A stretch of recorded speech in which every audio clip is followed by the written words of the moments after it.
record to this. This meeting is being recorded. Hello, and welcome to another episode of the Small Bear Show. I am your host, Alex S. Johnson.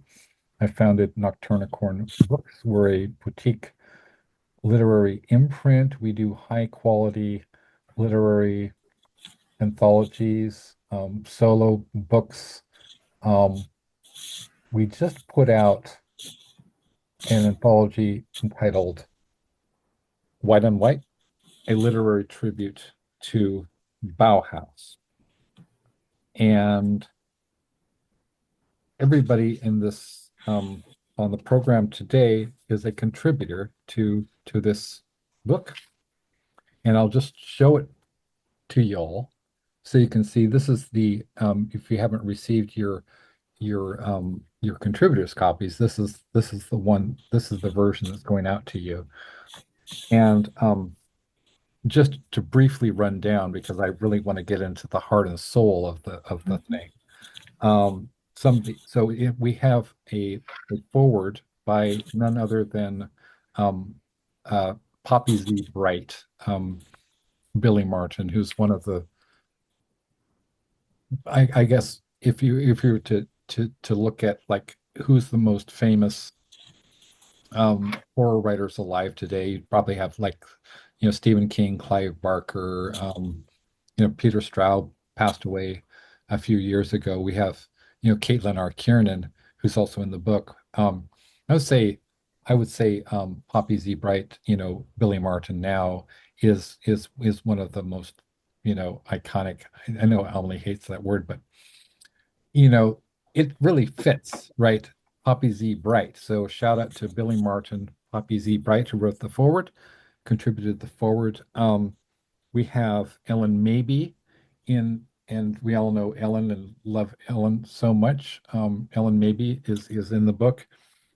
John Shirley, who wrote the screenplay to the movie The Crow, the original The Crow movie from 1994, who also very, very kindly has endorsed my work two times over the last decade. And last time he said something hyperbolic about my being the Baudelaire of our time. I don't know about that, but I'm honored to have John Shirley on board this book. Michael H. Hansen, who's also our dear friend, is in the book, and he was um, the creator of the Shada series, which is Shared Universe series.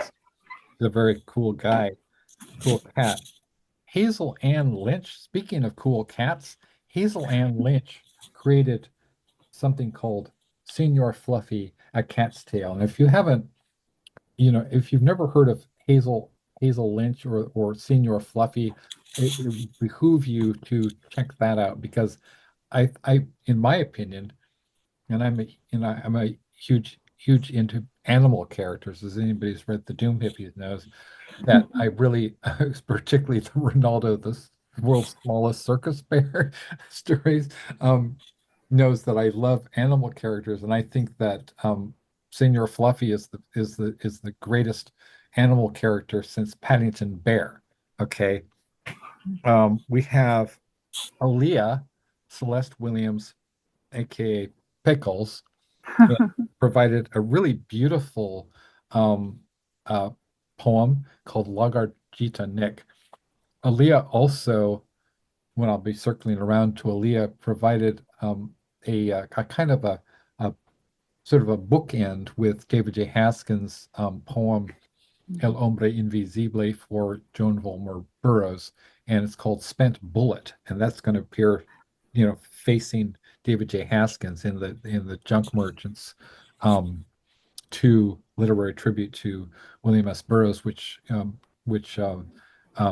Mark Olmsted here also provided a piece um, for that one too as well. We have our friend Sandy DeLuca, who Aaliyah and I co-authored a book called Thunderstruck, a dark poetry collection, which had the distinction of a rave review in none other than Cemetery Dance Magazine, which is like Stephen King's go-to magazine, right? They like very rarely does Stephen King like endorse an entire like institution, or like he endorsed the Abyss, Del Abyss line of books that had Poppy Z. Bride and Kathy Koja as two of the authors, and he endorsed um, Cemetery Dance like just throughout, as saying it's basically the New York Times of horror. Then we have Caitlin R. Kiernan, who is our good friend and multiple Nocturnicorn books contributing author. They are also in the Burroughs book. Caitlin R. Kiernan is a two-time winner of the World Fantasy and Bram Stoker Awards, and the New York Times said of their that Caitlin R. Kiernan is our one of our essential writers of dark fiction. So whenever you have a like the Ellen Datlow year's best horror series, Caitlin R. Kiernan's name is very, very prominently featured, as is of course Poppy Bright. We have Chrissa Velisario, who is the National Beat Poet Laureate of of Greece, and so that's quite an honor. I mean, which is given by the National Beat Poetry, Foundation Incorporated. So a shout out to Debbie and the team at National Beat Poetry Foundation. We have also Carrie Lee Chrome. You may not recognize the name, but you probably have heard of a little band called the Runaways. And Carrie, among other things, we're talking about original song. It's a poem, but it's also a song by the founder of the Runaways, who also wrote songs like "Waiting for the Night," "Secrets," and "California Paradise," which is featured on the soundtrack to the movie The Runaways with Kristen Stewart and Dakota Fanning. So nobody else has this, right? We have Jarbo, Goth Industrial pioneer, formerly a member of the band Swans, and has also collaborated with David J. Haskins. We have Tara Vanflower of the band Lycia, who has also collaborated and went on tour with Typo Negative. And that's an original poem again, and many more. When I say many more, also we have people like Ethan Maroulis, who was formerly with the bands Spawn Ranch, Black Tape for a Blue Girl, and um, Noir and Vampire Rodents, and a lot of other um, uh, bands. And he has also collaborated with David J. Haskins. David J. Haskins himself is a contributing author to Nocturnicorn Books, with having provided an original poem um, facing Elias Pickles here, called El Hombre Invisible, for Joan Volmore Burroughs, and it's about the tragic shooting death of Joan Volmore Burroughs by William S. Burroughs. And so I'm going to start to introduce our distinguished guests, and it's been really, there's been a lot of things that have happened recently. So I apologize for not having done as deep a dive as I'm usually want to do.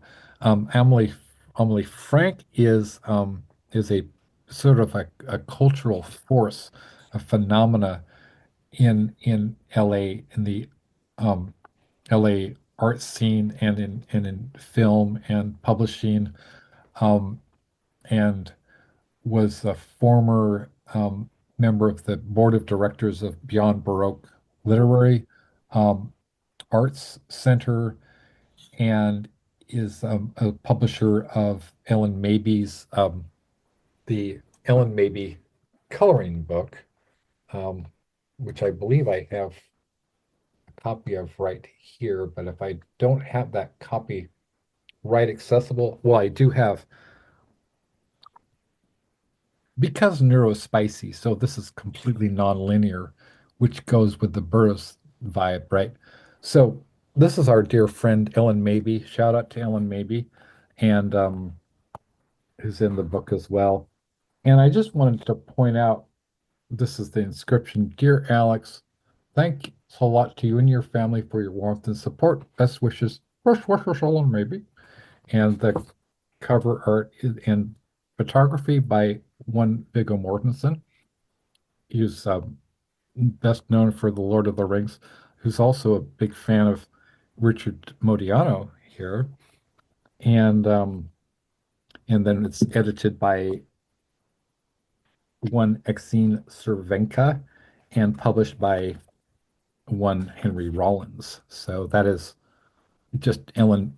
That is just, you know, the top of the iceberg and as far as Ellen is concerned. Now, so that's Amelie Frank. She's also the web mistress for Billy Bob Thornton, as well as runs his fan club and sort of basically responsible for getting him to the View on time, right? And No, I don't do that. you That don't do that. that would be his publicist His Arnold who does that. publicist. But Okay. one of Billy's fans who was just texting me from Pennsylvania, Oh, wow. Matthew White, wanted me to say hello to you all. He's a teenager from Pennsylvania. He said, Oh, "Tell all those poets I said hello." So hello that's from so Matthew, cool. the Billy Bob fan. Okay, so Matthew, oh, so hi, Matthew. We're honored to have you. Shout out to Matthew in Pennsylvania, I believe. And then I can't believe it. I'm still I'm still sort of processing the fact that my book Bad Sunset, which is a splatterpunk western, is in the hands of literal Billy Bob. So that's all I'm going to Yeah, say. I gave that to him on Tuesday. Yes. Right. So just wow, just incredible. Let's see if I have that book around. Anyway, probably Well, I should tell you, by the way, that yeah, the gathering of all Billy Bob Thornton fans around the world is called a Billy Bobapalooza, and that is nice. a term that was coined by none other than Smile's son, Rick Lupert. Oh wow. Yep, Billy Baba Palooza. yep. That's when we Fantastic. I get love together. that. It's a Billy Bobapalooza. That's great. And I'm a huge fan of Billy Bob's and I just and also, he was a close friend of Lemmy Kilmister, who I knew um I mean, well, I knew Lemmy to the point where Lemmy called me Teach. That was his nickname for me. So Each. right, so rest in peace, Lemmy Kilmister. And then we have I don't even know where to begin with Mark Olmsted, aka Renfield, um, Renfield? um, who's the author of, among other things, a book that had a forward, I believe, by Allen Ginsberg, right? And which was refresh my memory. What was that one? Uh, what use am I a hungry ghost? What use am I, a hungry ghost? And Mark was a close associate of William S. Burroughs and Allen Ginsberg. Um, had a long-term friendship with Ginsberg. Is a Buddhist practitioner. Learned about sort of from his father, who was I believe, a radio broadcaster. Learned about people like Edgar Allan Poe and Ray Bradbury, and was inspired by that. And and oh yes, I need to mention, if I didn't mention before, that all of all of our participants except for Kara Morrison and Aaliyah Pickles Williams were part of the Dear Bela chapbook, and we're going to get into that. So, welcome to the show, Mark Olmsted. Is a multiple contributor to Nocturnicorn Books and has a piece in the Junk Merchants Burroughs anthology as well. So, welcome to the show. And then we have K.R. Morrison, who's kind of a badass, in my opinion. I mean, K.R. Morrison is a literary gangsta. Like she's a drummer for not one but two punk rock bands, like Unicron and what was the other one? The other one's Harriet. Harriet. Okay, so we're going to get into that. Um, Now you were for 17 years you taught what English in San Francisco Bay Area, right? And so now you're kind of shuttling back and forth between LA and San And Francisco, where yes, LA and the Bay Area are my the two places I generally hang my hat. right. And KR, like I was watching as sort of part of my preparation, KR um and and Iris Berry and S.A. Griffin and I think I'm forgetting a couple of people were did an event, a reading event at Beyond Baroque to support the release of Richard Modiano's book, The Forbidden Lunchbox. And so it was a very beautiful thing. I very much admire all of you. So I get a little emotional, because I'm a small bear, and I'll tell you the origin story of that sometime. But so welcome to the show, Kara Morrison. Rick Lupert, I don't know where to even start.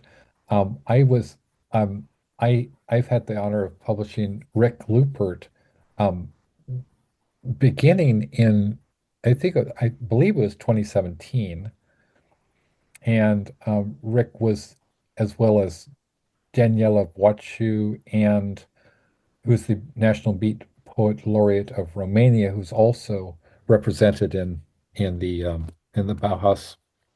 It's such a beautiful thing. It's a thing of beauty and a joy forever. Check it out.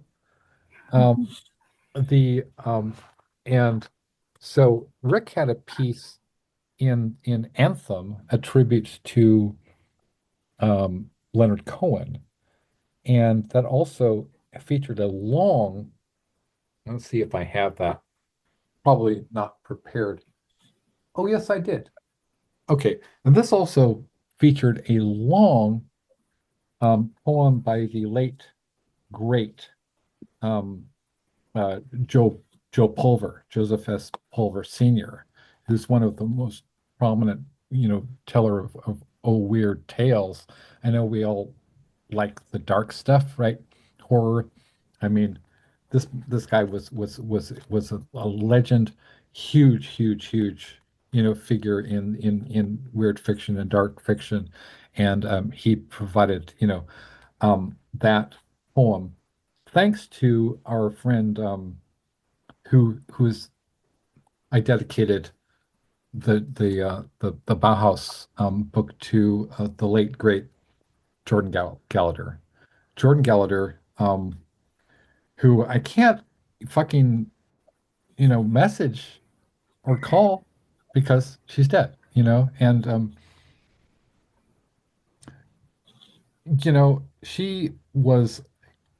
she co-taught a class at Cal State LA with Kate Braverman, right? She taught at Yale Divinity School. She put out a book called Revolt on Venus, which is out of print. She was a huge, she always told me that she led a Anais Nin life.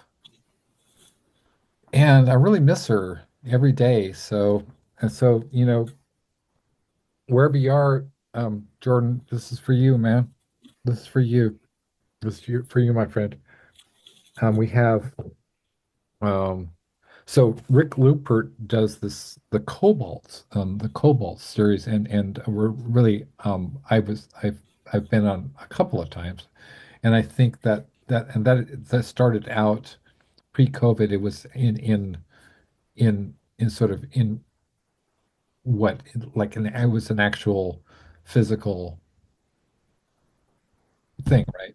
Yeah, it was started out as a coffee house in the San Fernando Valley in one location and kind of moved to another location and became more of an all ages music venue that a lot of kids' bands played. And I inherited an existing Tuesday night open reading weekly that had been going on for a couple of years. I think back in 1994, maybe. Mhm.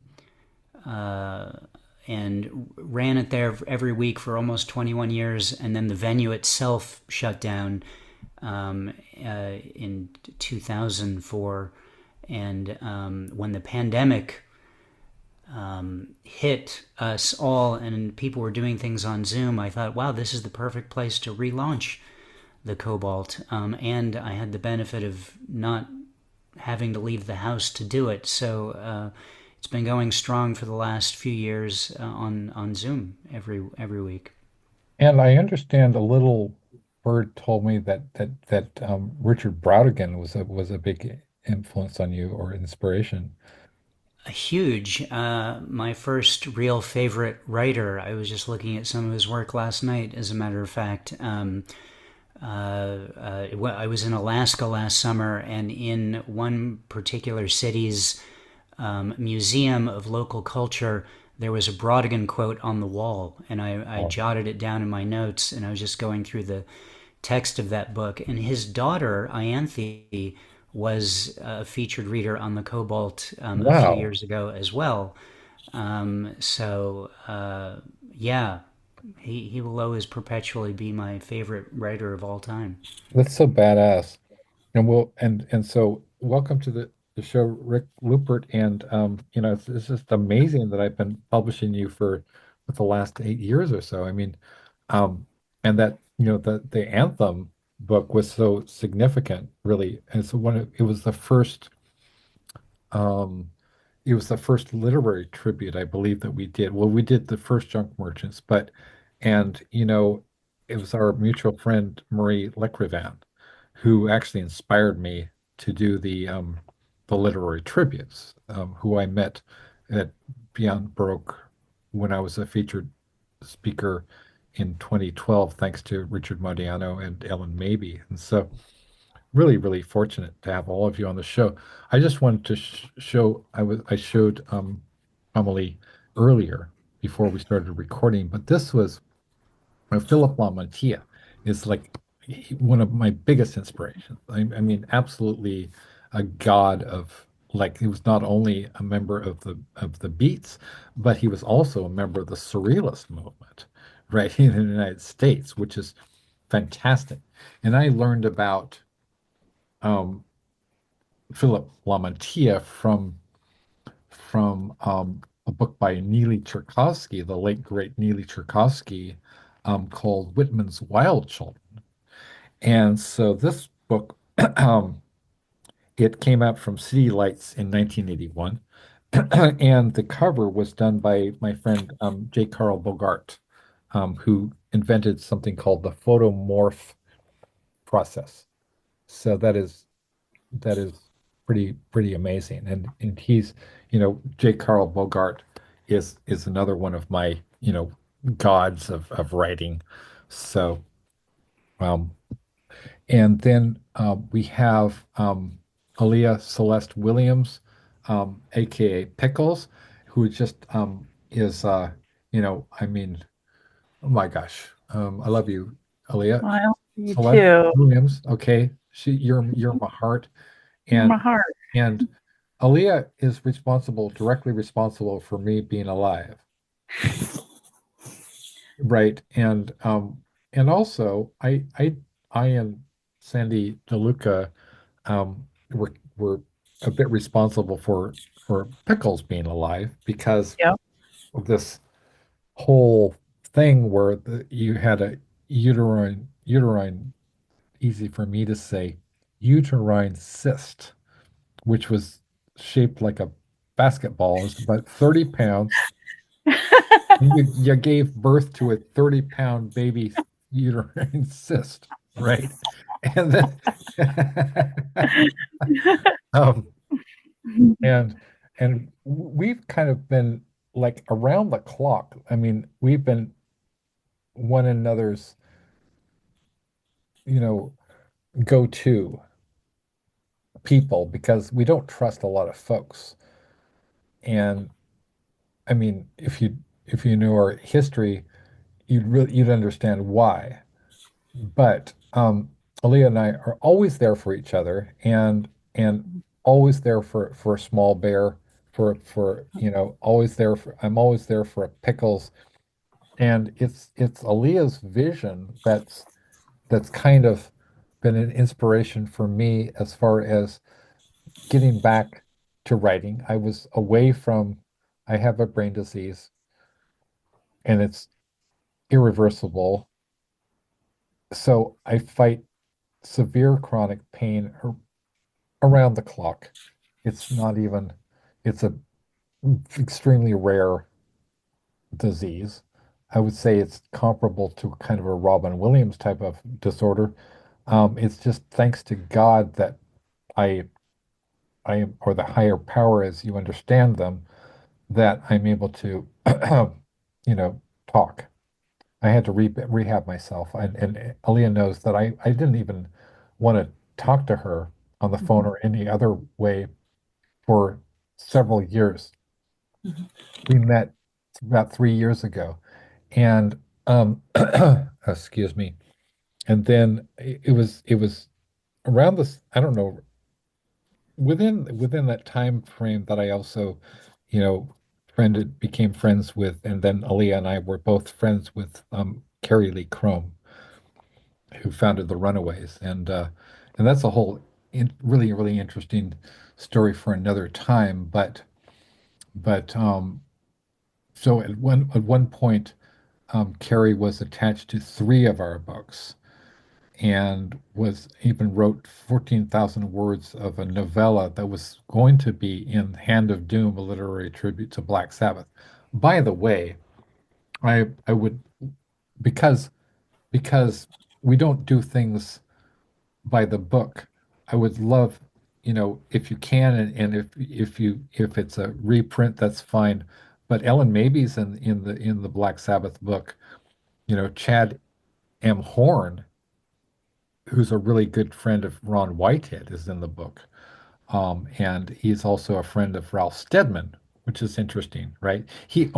Chad M. Horn owns um, the original one of the original illustrations for Fear and Loathing in Las Vegas. You know, it just blows my mind. So we have Merritt Walden is a collaborator with Ron Whitehead, is also in that book. And so, like, we have all these beat adjacent, and Ellen maybe is in the books, the Black Sabbath books. You have all these beat adjacent people in the Black Sabbath books. So you're all welcome to contribute to that book as well, if you like. And a reprint is fine. It all goes to charity.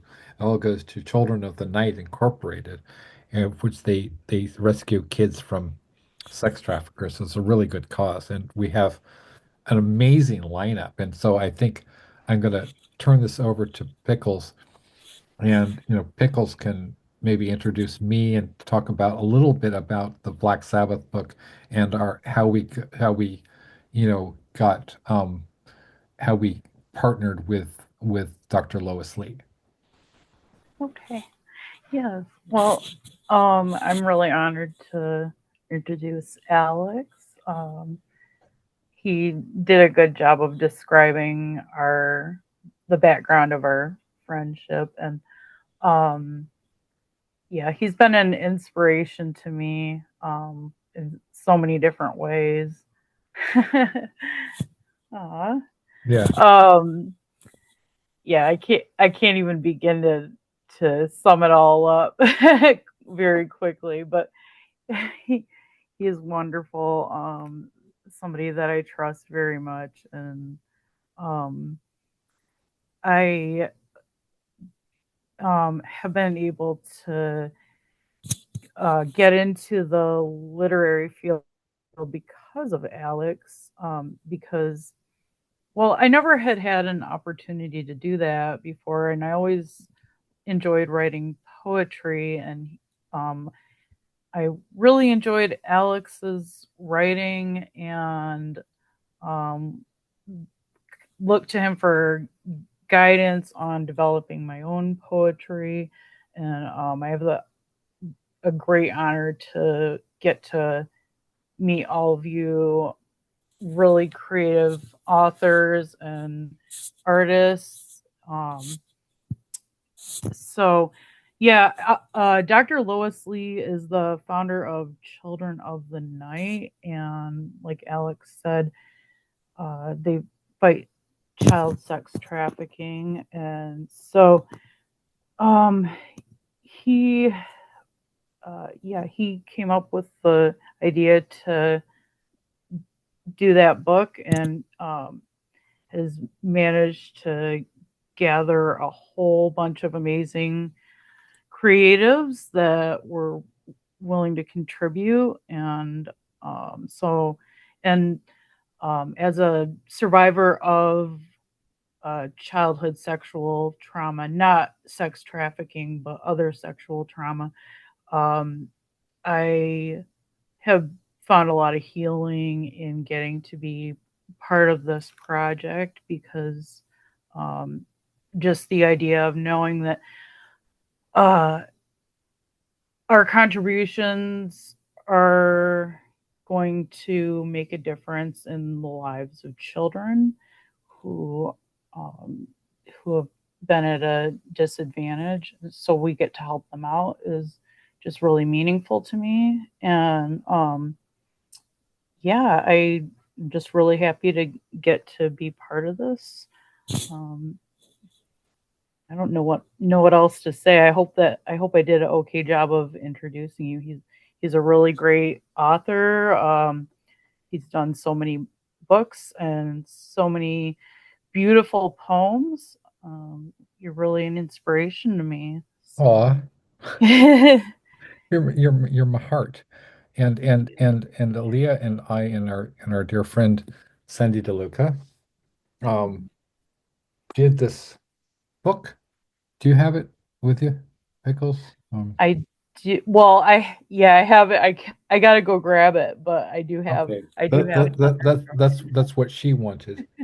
Um, yeah, I we can kind go of grab we other kind of copies. have a a sort of a juvenile sense of humor. This Um, is true. so I'm looking for m m thunderstruck. Also, Aaliyah I'll got go me grab into saying mine. "muh." Well, I'll find it anyway.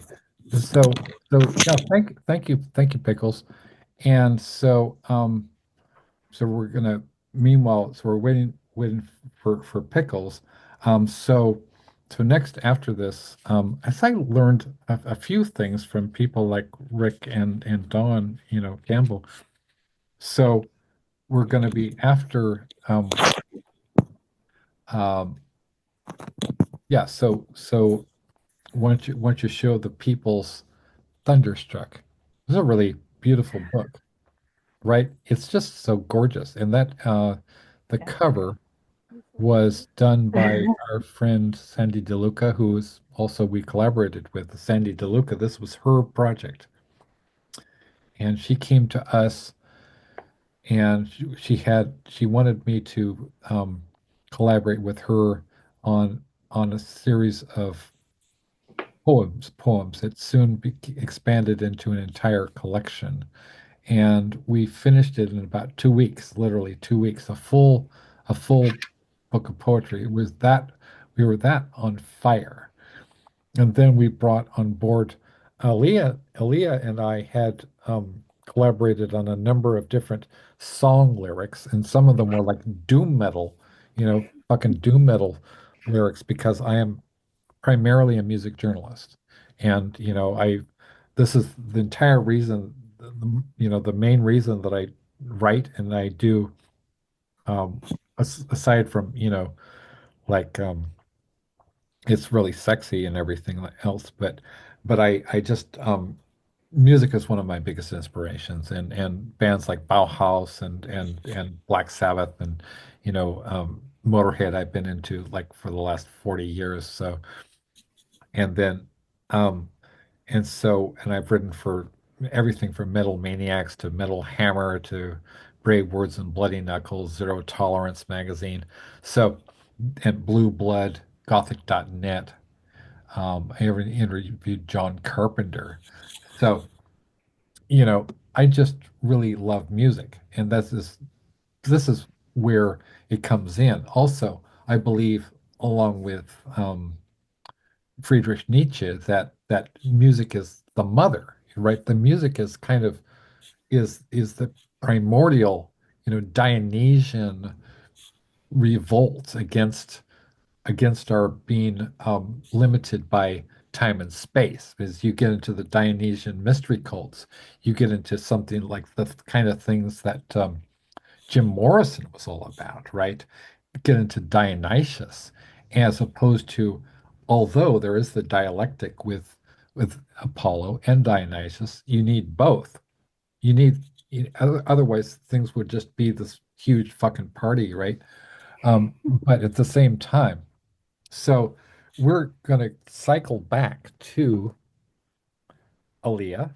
But first of all, I wanted to you know, I first wanted to have, Amelie read her poem from the Bauhaus tribute, but also I wanted to get into how this, the Dear Bela, chapbook event in and around, um, Bela Lugosi's last residence in about, I think, 1998, and it also involved, it had elements of William S. Burroughs as well as David J. Haskins and Bela Lugosi. So Emily, could you kind of explain how the Dear Bela thing came about? Actually, I will in a second, but I think I would like you to introduce Richard Modiano first. I am so just completely, yes, Richard Modiano. I don't even know where to begin with Richard Modiano because Neither can I. so Richard Modiano is the emeritus executive director of Beyond Baroque, and I don't see him on my screen, but, um, he the is the winner of the Joe Hill Award, one of the great, sort of literary fixtures of the Southern California poetry community and the arts community, under whose watch, the Beyond Baroque Literary Arts Center, which has been around since 1968, and Richard was the for many many years was the executive director of Beyond Baroque, and he invited me to speak at in 2012, and that's, along with Ellen Mabey, and to read from the Death Jazz, and it was really that kind of got my whole career kind of started, really. And so, he is a member of the Wobblies, which is like this, a labor organization that goes way, way, way back. I mean, it's the original OG labor organization. He's a communist. He is an incredible poet. He reads and speaks Japanese. He teaches Buddhist meditation along with Mark Olmsted, and I've got a lot of real squeezins feelings for Richard. So it's a real honor to have you on the show, sir. And so I guess, is that we'll be talking individually to everybody. And so back to Amelie. So how did the whole Dear Bela thing get started? And thank you for jogging my memory because when I don't see people, actually it's because of my I don't know, my Yeah, we screen have or to whatever. arrow over to Yeah. see everybody Oh, who right. is Oh, right. oh, okay. Hi, Richard. Yeah. So it's just because my arrow was like I didn't see everybody, and so blinkers, I guess, like a horse or something. So so Ollie, could you kind of explain like how the Dear Bela um chapbook thing got started? Well, Brendan Constantine lived in the last residence of Bela Lugosi. It was on Harold Way in Hollywood, Hmm. not far from the Rock and Roll Denny's, and which is no doubt a place that Iris Berry used to hang out at. And Reasons. and they were going to be tearing down that building. It's a shame that they did. It was an old courtyard style apartment building, and Brendan had an upstairs apartment, and it was Bela's last apartment. And the bedroom where Brendan slept was the bedroom where Lugosi slept, where he died. Wow. And so when I don't know whose idea it was. It might have been the brainchild of Brendan and Carly Archibek, another poet who lived in the building, and Was it Richard? Um, Richard. is it Richard's idea? To expand a little bit on this, what Thank Yeah. happened you. was one day I was at Samuel French's bookstore in Studio City, and I saw a book on the shelf called the Bela Lugosi Encyclopedia. And the book was a book of lists, and one of the lists was all of Bela Lugosi's residences in the United States in chronological order. And the last one on the list was an address on Harold Way, which I said, that's familiar. And I said, what do I connect Harold Way with? And Yeah.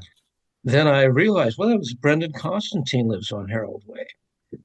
So I took out my address book and I checked Brendan's address against Bela Lugosi's address. And I said, oh, they're the same. And then I told Brendan and I told Amelie, and I think actually Amelie was the one who said we all ought to meet there and write poems about Bela Lugosi. And then Carly Archibek, who she mentioned, was the one who organized this, and she contacted a bunch of poets, and all the ones that said yes, we'll be happy to contribute. Then we found a date that was worked for everybody, including Brendan, and we gathered at his apartment and wrote our poems while we had Dracula on VHS with the sound turned down, Nice. and we were listening to Bela Lugosi's Dead while we wrote our poems. And so that was sort of it. And the title Dear Bela was I had read a detailed biography of Lugosi called The Count by a man named Arthur Lenig. Nice. And Lenig was a philosopher. He was a professor of philosophy. But when he was a teenager, he saw a road production of Dracula with Lugosi and was a lifelong Lugosi fan. And then in his retirement, he did a massive research background on Lugosi. He went to Hungary, he went to Germany, and so on, London, every place, and wrote this detailed biography. And one of the things that he mentioned toward the end of Lugosi's life, when he went into rehab, it made headlines, and Frank Sinatra read these headlines, and he wrote a letter to Lugosi, and it more or less said, "Dear Bela, you're a cinch to win. Stick with it. Thank you so much for so many hours of wonderful entertainment. Your pal, Frank Sinatra." And he enclosed a check for $1,000. Wow. And I think, and I believe it was Rick Lupert that said, "Let's call it Dear Bela."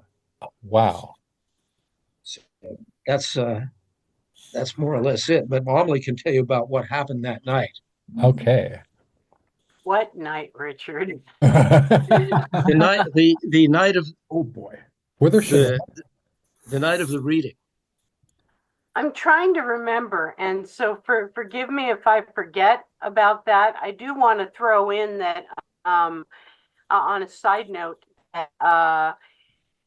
Mark Olmsted shot a movie called The Count, and Okay. it starred none other than Richard Modiano as Dracula. Wow. Very fascinating little film. Vodka. Mostly, mostly voiceover monologue of the Count airing his grievances against Van Helsing. Is And that available? Can you send it to me, or is that? Actually on YouTube. It's in Oh, parts, and it's the count. Uh, and you see part one, part two, part three, part four, nice. and that that's that. so, as to what happened that night, I have to throw it back to Richard because I don't really remember. I was involved in so many projects at the time. Um, but I do know that many poets came over, and we sat in the middle of the living room and we meditated and listened to the music, and then we would write. That's what we would do each time. So, Richard, do you remember what happened that evening? Well, pretty much as you described it. It was sort of improvised, and as I recall, you were there. Mark Olmsted was there, and his wife Susie Kaplan was there. Yes. Carly Archibald, Rick was there. Robert Wynn was there. Brendan, of course, was there, and I remember at one point he put on a monster mask and did a dance in the middle of the room. Knowing Brendan, by the way, that could have been completely unrelated. It could have been part of his evening ablutions for all we know. Oh my gosh. And we had a good time. Um, and We then, did. yeah, and it was Mark Olmsted who was the one who got the chapbook published. He was There was a publisher, Vigore Press, if I recall correctly, that had published his wife's chapbook and one of Mark's chapbooks, and he brought the manuscript to them, and they published it. That's It's actually amazing. as saddle stitched chapbooks go, it is actually a very lovely looking chapbook. It's quite beautiful. It's all the cover is practically all crimson with Lugosi on the front. Oh Oh, wow. and another thing, Bela Lugosi's son, Bela Lugosi Jr., approved the Yes, chapbook. he Oh wow. did. That's Yeah. incredible. Um, well, I'm before as somebody remind me because when we go around and then everybody reads their piece, I'm actually the first thing that I'm going to read um is not my thing, but in a original poem that was written for this is a proof copy. Okay, so this is not, and I can't see myself either. I can't see my own screen, but this is a proof copy of The Junk Merchants 2 literary tribute to William S. Burroughs that Mark is in, and we also have at the in an appendix we have interviews that I conducted with Richard here and with John Shirley, who's also one of the contributors, with S with what's his ST Joshi, who's the renowned Lovecraft scholar and biographer, and an exclusive interview with Caitlin R. Kiernan, who's also in both this book and in the Bauhaus book. So we're very privileged and honored to have those people on board. So Richard will be represented in the book, and so yeah, so I'm gonna when it cycles back to me and just remind me because I'm gonna read from you know the David Haskins a poem El Hombre Invisible, and also kind of give um, talk about how the song Bela Lugosi's Dead came about. And I hope that when we have David on the show in the spring in support of his new solo album, The Mother Tree, that we can have all of you back on. I mean, everybody's schedules are, and we're all very busy, but it'd be really, I think it would be a trip to have all of you with literal, David J, right? So, so back to Lee, if you could please read your piece from the Bauhaus tribute. It's a haiku. It's very short. Okay. But and I was inspired because I went into Lugosi's bedroom and I noticed that out the window of Lugosi's bedroom, you could see a very, very familiar sight in the Hollywood Hills. So it goes like this.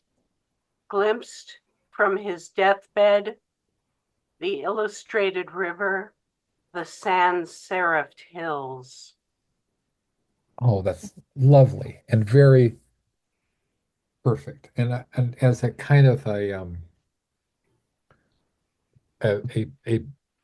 because I have a little bit or a lot of OCD. Okay. So, which is actually, if you're going to have a mental illness ailment, having OCD is really great, especially if you're like a workaholic. So, um, brr, yes. Well, Okay. I'd like to So say that only a third generation typesetter could have written that haiku. I'm a third generation typesetter. So I was not aware of that. Wow, I learned new things about you. Um, I learned a new thing about you. My grandfather, my mom's who you just met, her father was a printer in Palo Alto. So, okay, so I think as a bookend, compulsively pattern recognizing, I'd like to read Well Lived In, Haiku by Ellen Mabie. 3 lines.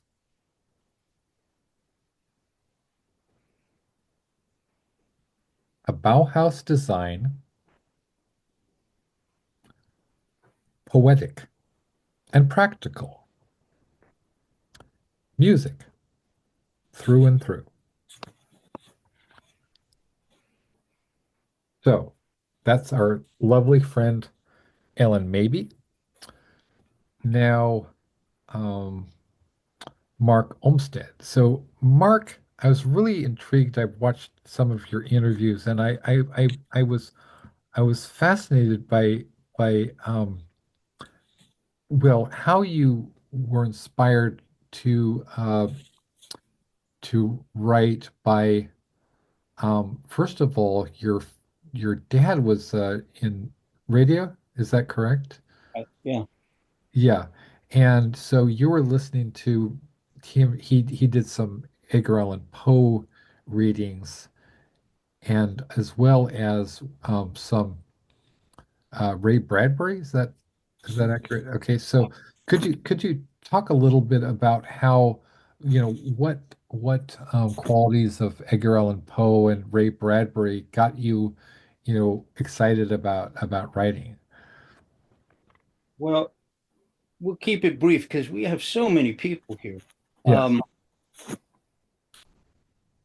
I found out years later, my father had a show called Stories by Olmsted. And I found out years later it was actually very successful, and all these radio heads totally totally liked it. And which completely surprised me because this was well in the past with my father. But he had also recorded Poe on Vanguard Records. Uh, and that was also his claim to fame in the early 50s. Those stayed in print a long time. But by the time, I was old enough to be listening to this stuff, he moved from New York to Los Angeles, and it was a basic downhill. He was a generic character actor, and it was like, oh, we'll put in the guy that looks like Albert Schweitzer, and Right. It's that. So he was not too happy about that. He never talked about the radio show. But at any rate, I did grow up listening to the voice of Poe through my father, and also when he had the radio show, he uh, came across Ray Bradbury's Dark Carnival, which was his very first book on Arkham House, and he contacted him, and so he did stories by Bradbury. And Bradbury came to my dad's funeral, and as Richard Modiano remembers, he said, Nelson Olmsted made me famous, which was, of course, very gregarious of him. But I mean, my father was, I guess, one of the very first to recognize Bradbury. And at any rate, he encouraged me to write mainly because of he was reading me Sir Arthur Conan Doyle's The Lost World Oh wow, after yeah. we had seen the Claude Rains version, in 1960. And when it was done, I said, "Will you write more of it?" Because I wanted adventures on the plateau with dinosaurs. And he said, "Why don't you write it?" Wow. And that was the beginning of me writing. And so that's that, I think. That's beautiful. And could you please read your Bauhaus poem? Sure. First of all, I wanted to, uh, what's included as well is my wife's poem, which is very short. Right. As my wife says from the next room, thanks, Mup, which is her nickname. Oh, And it's called Fame Doesn't Help. Undead, undead, undead, undead. Bela Lugosi is still dead. much like So General she Francissimo has Franco. her little added drawing, which actually appears in the book, I understand. Yes, it does. Yes, and So I it's appreciate this correctly much. I like that very much. So anyway, here's correctly published this a time. poem, Yeah. and it has a very I actually put in what we had at the beginning of Dear Bella so that everybody would know the context, which is basically poets listening to Bauhaus sing Bela Lugosi's dead in the apartment where Lugosi really died. So here we go. Blinking red eyes. One, old vampire, teeth of broken hypodermics, rest. Two, Lugosi on the television, mute. LA poets sitting on the floor. Brendan Constantine wearing a rubber mask with blinking red eyes. Dr. Van Helsing examines Mina's throat in black and white. Lugosi really died here. I'm not kidding. Carly asked Bela Lugosi Jr. at some horror thing, verified the address. Lugosi really died here, and my heart hurts. Bauhaus feedback through the heart like a stake. Lugosi really died here. No shit, I'm telling the truth. His son said so. 1998 winter solstice, red lights in the vampire mask, red string of lights on the balcony, 68 years from the movie. Time is a vampire. Dream of this world. Unreal as the Count. Tape in the night. Yes. Hell yeah. When a couple of things, Mark. First of all, it's brilliant. Second of all, it's funny and poignant, but also your intonation patterns very much, you know, very Allen Ginsberg. The um and the thing about the hypodermic teeth, well, I mean, Bela was a, you know, like a was a heroin addict. I mean, he got himself clean, right? And but it also brings to mind the song Antonin Artaud, right, by Bauhaus, which is one of the things that is really interesting is that Bauhaus, you know, were not just Bela Lugosi. I mean, Bela Lugosi, they were they are very much students of art movements, as the name might imply. They are Um, they're disciples of authors like, you know, people like Rimbaud, Arthur Rimbaud, Charles Baudelaire, um, as are many of us, as and these people were also huge influences on William S. Burroughs. Um, David J. Haskins is a self-described Burroughs obsessive, right? And his poem, which I'm going to be reading later, is a cut up. I mean, it's not a literal cut up in the Dada or Surrealist or Cabaret Voltaire or Burroughs sense either, but it is a kind of a cut up, and I think as well, interesting and a kind of another cool sort of through line with all of us is the band X. We're also um, huge into Burroughs, and and songs like Johnny Hidden Run Pauline. I mean, that's a cut up. Those are cut up lyrics. So um, I thank you so much, Mark.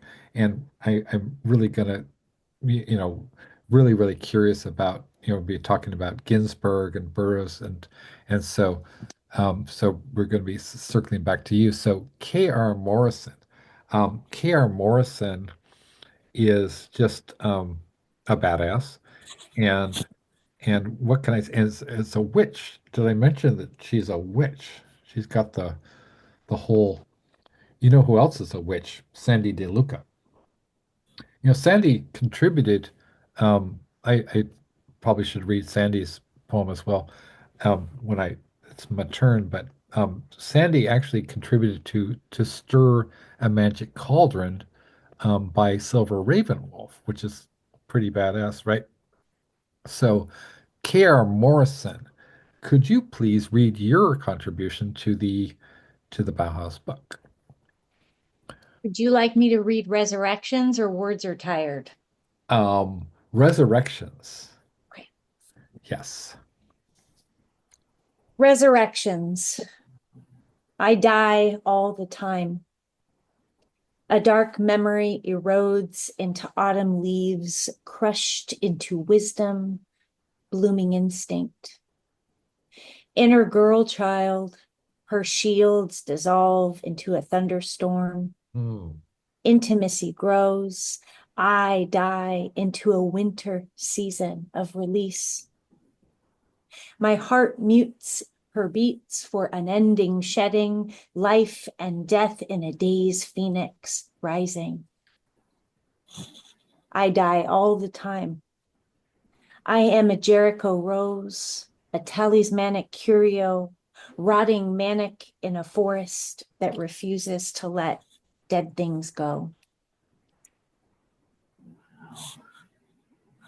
Just my heart, right? My heart. Um, it has the sort of organic mulch effect, synesthesia effect of an Ellen Mabey combined with Sylvia Plath at some level. It's just goes right to me. I mean, your poems just go right to me. Oh my gosh. Alex. So yeah, it's just like I feel sort of like it's also a little bit not a literal cut up, but one of the interesting things about the whole beat legacy is, with the cut up technique, not a lot of people who are just casual music fans or just alive and whatever conscious, not living under a rock for the last century, you know, are Beatles fans. What most people don't put together is that beat is the operative term when it comes to some Beatles. It's not a coincidence that William S. Burroughs is on the cover of Sergeant Pepper's. And so when when you've got these kind of care, you've got these kind of morphs. I don't know how to put it, but like you have one imagery, and I try to play around with this kind of stuff. Um, I think I got it from people like Ginsberg, like the hydrogen jukebox, right? Hydrogen, you put together two powerful images, and you strike sparks, right? And so and I can't put my, I have to actually look at your poem and go back to it, but you do that. You sort of like with this, the music for from Sergeant Pepper's, and they did a lot of this kind of stuff. They did the Beatles did a cut up of this orchestral sounds, right, where they get these kind of interesting, intriguing sort of surreal morphs from one sound to another, like a maybe just making up an example, like a bird sound turns into a trumpet, and that was really using 4-track recording technology, right? Extremely primitive, reel-to-reel 4-track recording. I believe they recorded Sergeant Pepper's, and mono as well. So. So thank you so much for that. Rick Lupert, and if you could, I, I mean, it's the book, if I say so myself, is a masterpiece, not because of me, certainly. I'm just reverential of all of y'all. But if you could please read your piece.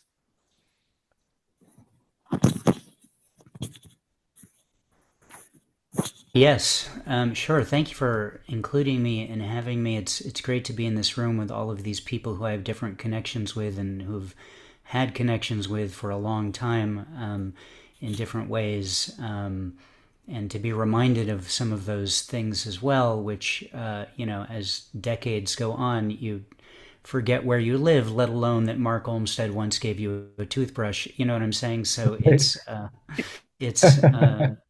it's great to be here. I'm really excited about this because I just approached this as a fan of the band and the music. And when I first encountered the music of Bauhaus, they had broken up, and I was really getting into Love and Rockets and had seen them a bunch of times.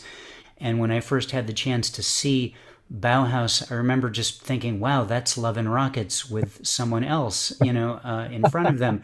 And then subsequently, when Bauhaus came around and reunited the first time I saw them at the Hollywood Palladium, at least 10 years after being a fan of Love and Rockets, I was like, wow, how humble of Love and Rockets, or to just be there on the stage and not say anything. So, it's I love it. As you can see, I'm here as a fan. Yes. So this poem kind of references my experiences seeing all of those guys in all of their forms. The poem is called "When I First Saw Bauhaus." When I first saw Bauhaus, their singer wasn't with them, and they went by a different name. Human-sized bumblebees rapped on the stage. This really happened. When I saw Bauhaus again, their singer performed the entire first song from backstage. His head rolled out on a TV cart like a movie on an old television in 1981 science class. This was at the Hollywood Palladium, where no one sits down.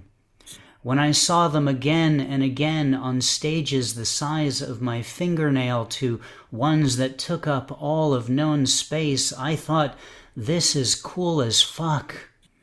I'm not a dark person, but I'm happy to turn out the lights whenever they come to town and let them remind me about whoever's dead. The one-eyed bassist, the guitarist whose hair pokes out the sun, the drummer whose children are taking over the world, the singer whose voice digs all the way to China. When I first saw Bauhaus, I thought, shit, I've got to do this again and again. That I really love that one. And could you explain for the people, because you're talking about Peter Murphy, of course, who was who was responsible for the fact he's he is the chief culprit um, for Bauhaus, breaking up every time they attempt to get back together. Peter Murphy does some shenanigans, and the thing about what was that their first you actually saw their first appearance, right, which is wild. Well, maybe the first appearance of them getting back to the first time they got back together. Certainly not their first appearance Oh, okay. ever. Yeah.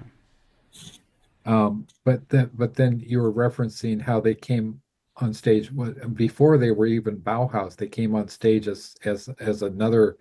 Well, I actually was. I mean, I'll talk about them later, but they really started out as a kind of as a sort of a reggae. I mean, their reggae roots are extremely strong, Hmm. and so the whole dub thing. If you listen to Bauhaus and you think of it as like they're as if they were from Jamaica, they make a whole lot more sense, right? You throw in a little bossa nova, you throw in some jazz and some just crazed, beat poetry and funk and R&B and you stir it all up and you throw in, like Antonin Artaud and Rambo, and then you stir in a little bit of William S. Burroughs, and then you're still searching for Satori. Kick in the eye, man.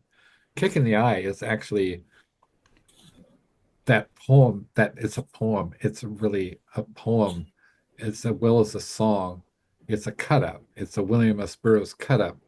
You know, if you think about it, a kick in the eye, it's either searching for or looking for Satori. It's the lyrics. It's a direct reference to Jack Kerouac and eyeball kicks, right? And Satori in Paris, to be totally specific. So I love that. I love Bauhaus and Love and Rockets, and we'll be talking about them later. But so, Aaliyah, could you please read the delightful? And we have the lovely and talented Aaliyah Celeste Williams, Aw. my, my Okay. heart. Could you please read your Bauhaus piece? Sure. Okay. So mine is Lagertija Nick. And It's no dumb show, so, all right. I will read it for you. Medallion hands before my eyes, outstretched across ecstatic haze, dance the dance of enticement, luring me into a forest cage. Scales slither slowly in a long marauding ring, closing in on me as I press into the shadows. A vine of shackles rings out the lizard's lullaby, sedating me into hypnosis. My blood runs colder as he comes to cull, a crimson splash across virgin wool. The snap of a whip against the wound that cries. Painful and transitory were the illusions I knew. Got to hunker down and bite on more than I can chew, just in time to nicks of Eros notch my flesh, tightly tied in a forest cage. Echoes bounce against the wood. I am bound to the leather end, in the lizard's prickly grip. Off the map, beneath the whip, nicks of Eros notch the edge of a dangerous ledge that narrows beneath my feet. I dare not lift lowered eyelids. A nervous flinch, one last misstep. Between the cracks, if I should slip off the map, beneath the whip, trapped in the cage of Lagartixa Nick. Okay, so It's beautiful. It's a beautiful Thank poem. you. And very Bauhaus and very kinky. I mean, it's obviously okay. So the lyrics to Lagartita Nick, which Lagartita means lizard in Spanish. Lagartita, actually, Lagartita, Thank you for better pronunciation of that. right? I Lagartita, appreciate Lagartita, and um that. and so this this that song those song lyrics are reference uh I forget his first name, but Sasha Massock's Venus and Furs, right? And just like something and 16 cages, and it's sort of like it's a Dom's like wet dream. He's got 16 cages, right? What you could do with that. Yeah, it's very hot. And your poem is gorgeous and hot. Thank you. I don't mind talking about that stuff. So I wanted to read, no, much like the Burroughs anthology, where I have back to back, I have David J. Haskins um and Pickles here. So in this book, we have first we have in order, chronological order, we have the the legendary Ellen Mabey, right? We have Jarbo, and Jarbo and and uh and Pickles and Jarbo.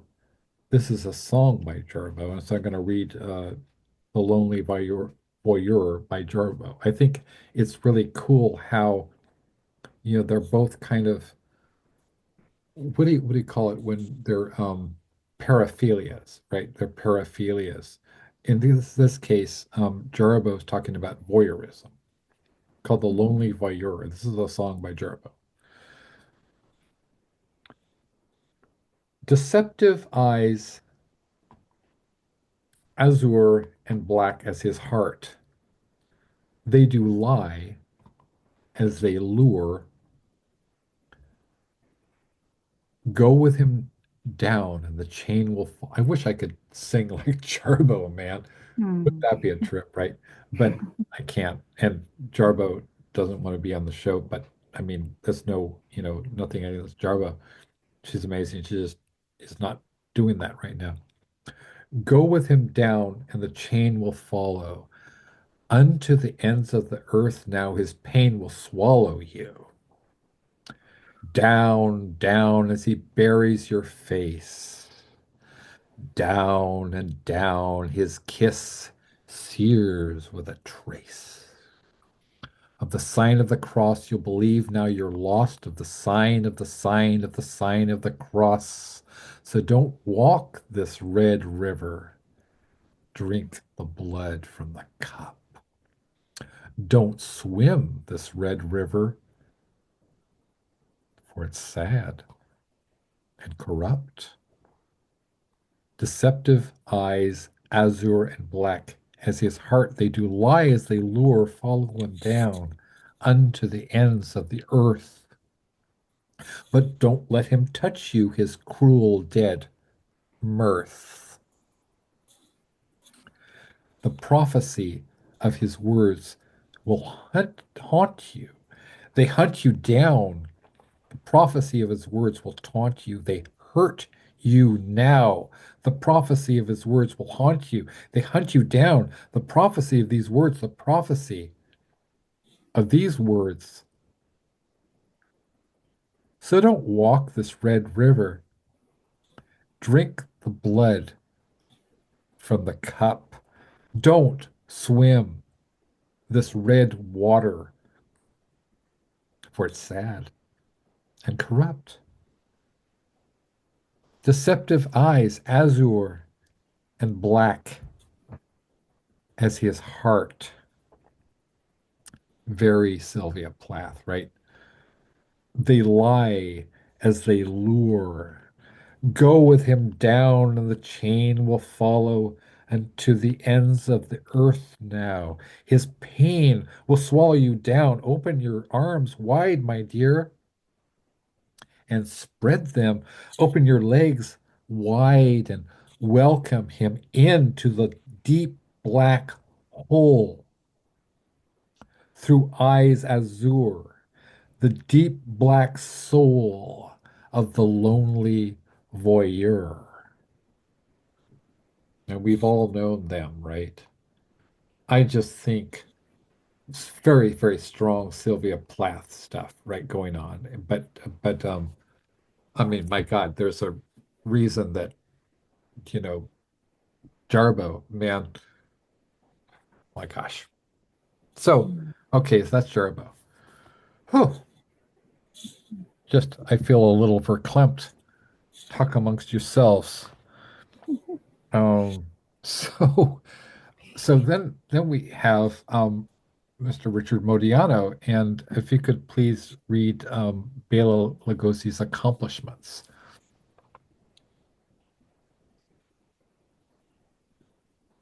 Bela Lugosi's accomplishments. He backed the communist revolution of Bela Kun, Hungary, 1919, but was never blacklisted in Hollywood. He spoke beast language in Murders in the Rue Morgue horror movie 30 years before Michael McClure.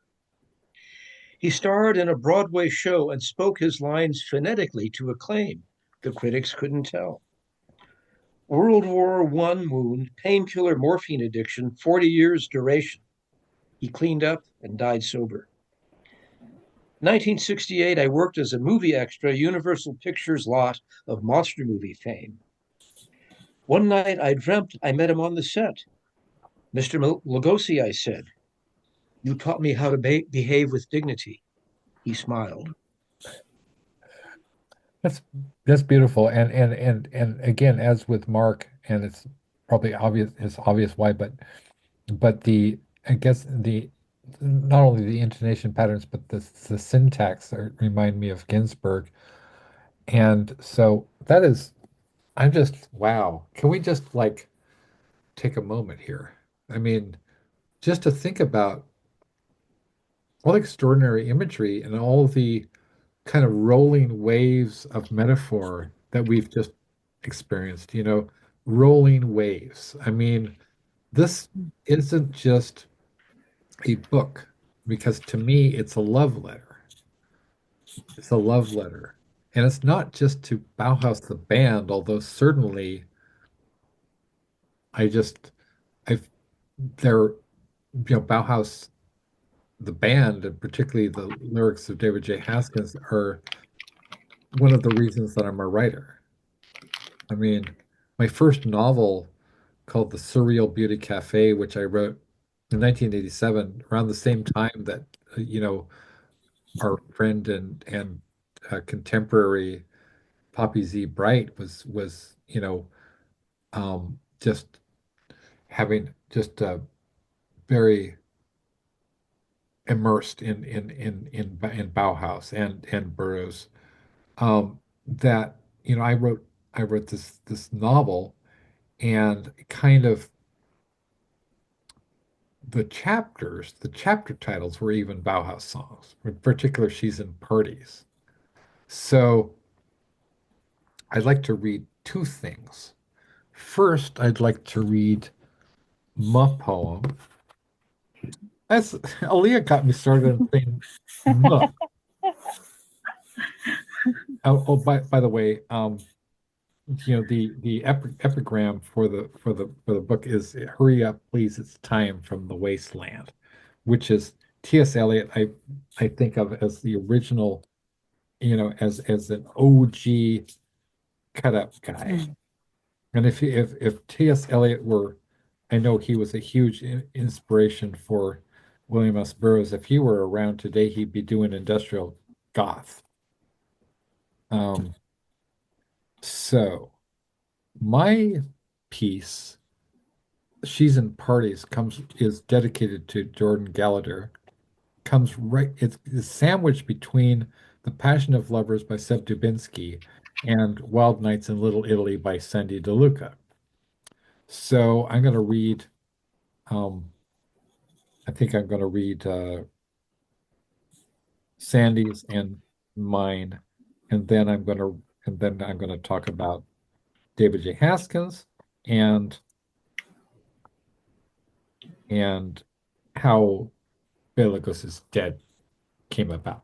Okay, so this is this is my poem called "She's in Parties." Is dedicated to the late great Jordan Gallagher and by extension Kate Braverman.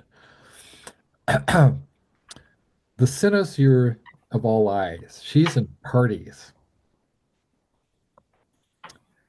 Jordan flits from incestuous hits to the sternum with sacred rite of the opium pipe and mesmerized incantations in the night to guide her muse, including all of us erotic, shaded, confused. The camera glides on a stalking stand like a cobra. The band strikes up a marching tune towards death, her lover, holding up a lucky four-leaf clover, impaled on the sickle moon in the rose symbolic scented dawn. She dreams of films in which her cigarette flashes a prop. She's in parties, plays on the jukebox, clash of symbology. This is for you, my dear.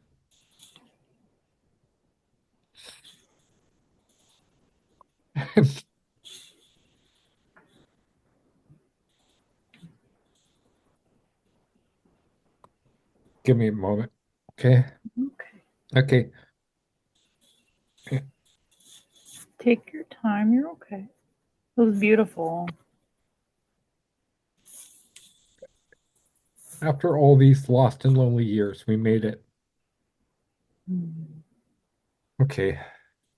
I wish I had a Jordan Gallagher piece, but she would have been first in line to contribute to this book, And she's haunting me, she's haunting me and Michelle Fairchild. And the only reason that Michelle and I could complete She's in Parties ourselves is because of the wildfires.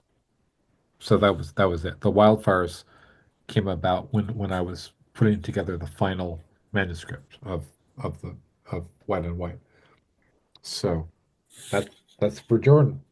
And okay, so now the moment y'all been waiting for. Um,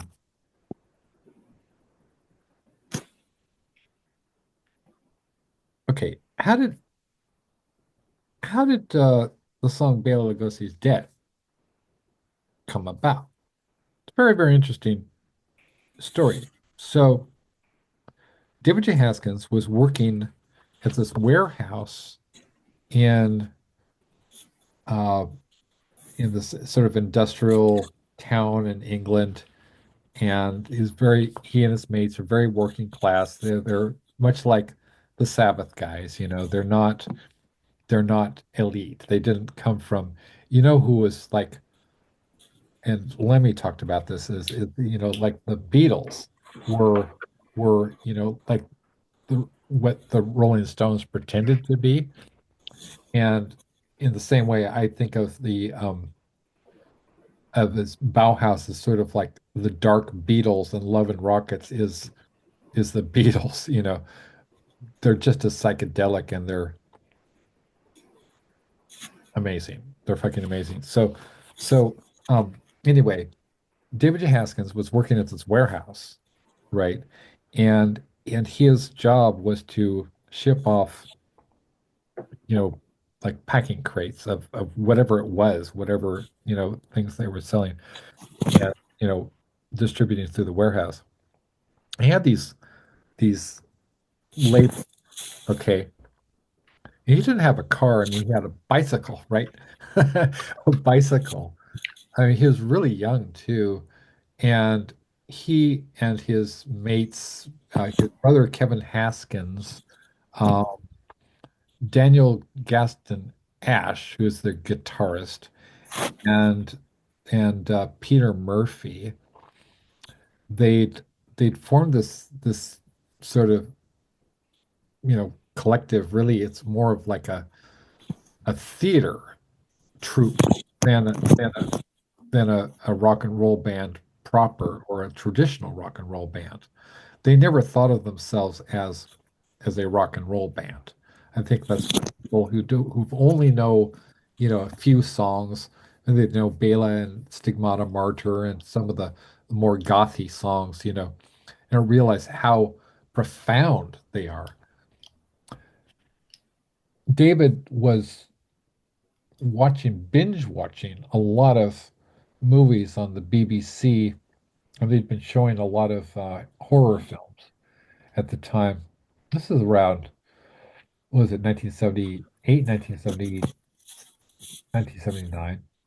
And in particular, they were showing the 1931 Bela Lugosi uh, film Dracula, which was directed by Todd Browning.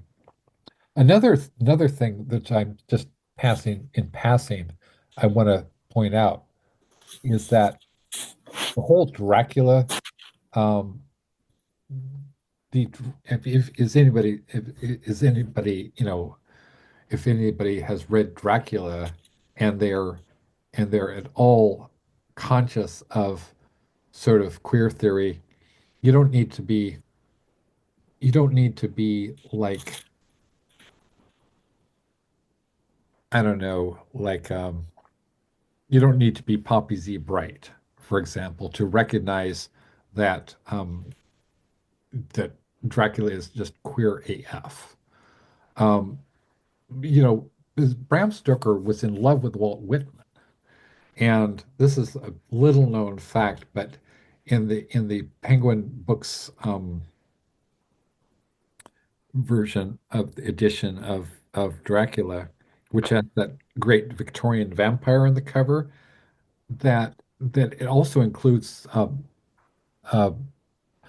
Stoker's love letters to Walt Whitman, right? And this was during the era of Oscar Wilde, so there was good reason that you didn't, besides the fact that it was just not done, right? I mean, sodomy, they had sodomy laws on the books, and you could, as Oscar Wilde discovered, right, when he tried to show up the whole legal system, in the English legal system, and tried to expose the hypocrisy, and really in either a foolish or a sort of a Socratic way. He was sentenced to 2 years of hard labor, and he never recovered. Um, that's Oscar Wilde. So anyway, so it's saturated with this kind of queer sensibility, and as well as anybody who's like a fan of Bauhaus, the whole dynamic, the whole with that dark kind of stalking between you know Daniel Ash and Peter Murphy, where basically like um Peter Murphy's going down on Daniel's guitar, right? Which is, if it's reminiscent of anything, it should be it's Bowie and Mick Ronson, right? From the Spiders from Mars, right? So there's a lot of really interesting, very, very deliberate kind of cultural textual references in Bauhaus, not only their songs, but their performances as well. Now, so he was packing up these crates with these white, like literally white packing labels, right? And he's been binge watching. I mean, this is just on TV, so it wasn't cable, it wasn't anything. It was just regular TV. Binge watching Bela Lugosi in Dracula over and over and over again. And probably doing some drugs. They've made no, you know, they haven't, they've been very transparent about being into drugs. Um, I don't know what they were doing. Maybe, a bit of the heroin or whatever, but um he was um he was at his job, and all of a sudden he starts to hear these words upload in his head, right? And they go like, as everybody knows, white on white, translucent black capes back on the rack. Now, that is, if you think about it, that is a cut up because white on white, translucent black capes makes no literal sense if you think of it as a cut up. And also, if you think of it in terms of Arthur Rimbaud, right? They dissolve into from white on white, right? White white meshes together with white, and then you go right through the white to the black, right? To the cape, right? That's a shot cut. Like if it was a film, it would be a shot cut, right? To the cape. And then we all of a sudden, you know, you have the cape, and then what's the cape do? It's back on the rack. And then you have whose cape, right? Bela Lugosi's cape, right? So this came spontaneously to him, and he couldn't wait to for his shift to be over. He got on his bicycle, and he had all these notes that he was furiously taking down on these packing crate labels, right? And he cycles furiously back to his flat. He calls up Peter Murphy and says, "Hey, mate, I've got these lyrics, right?"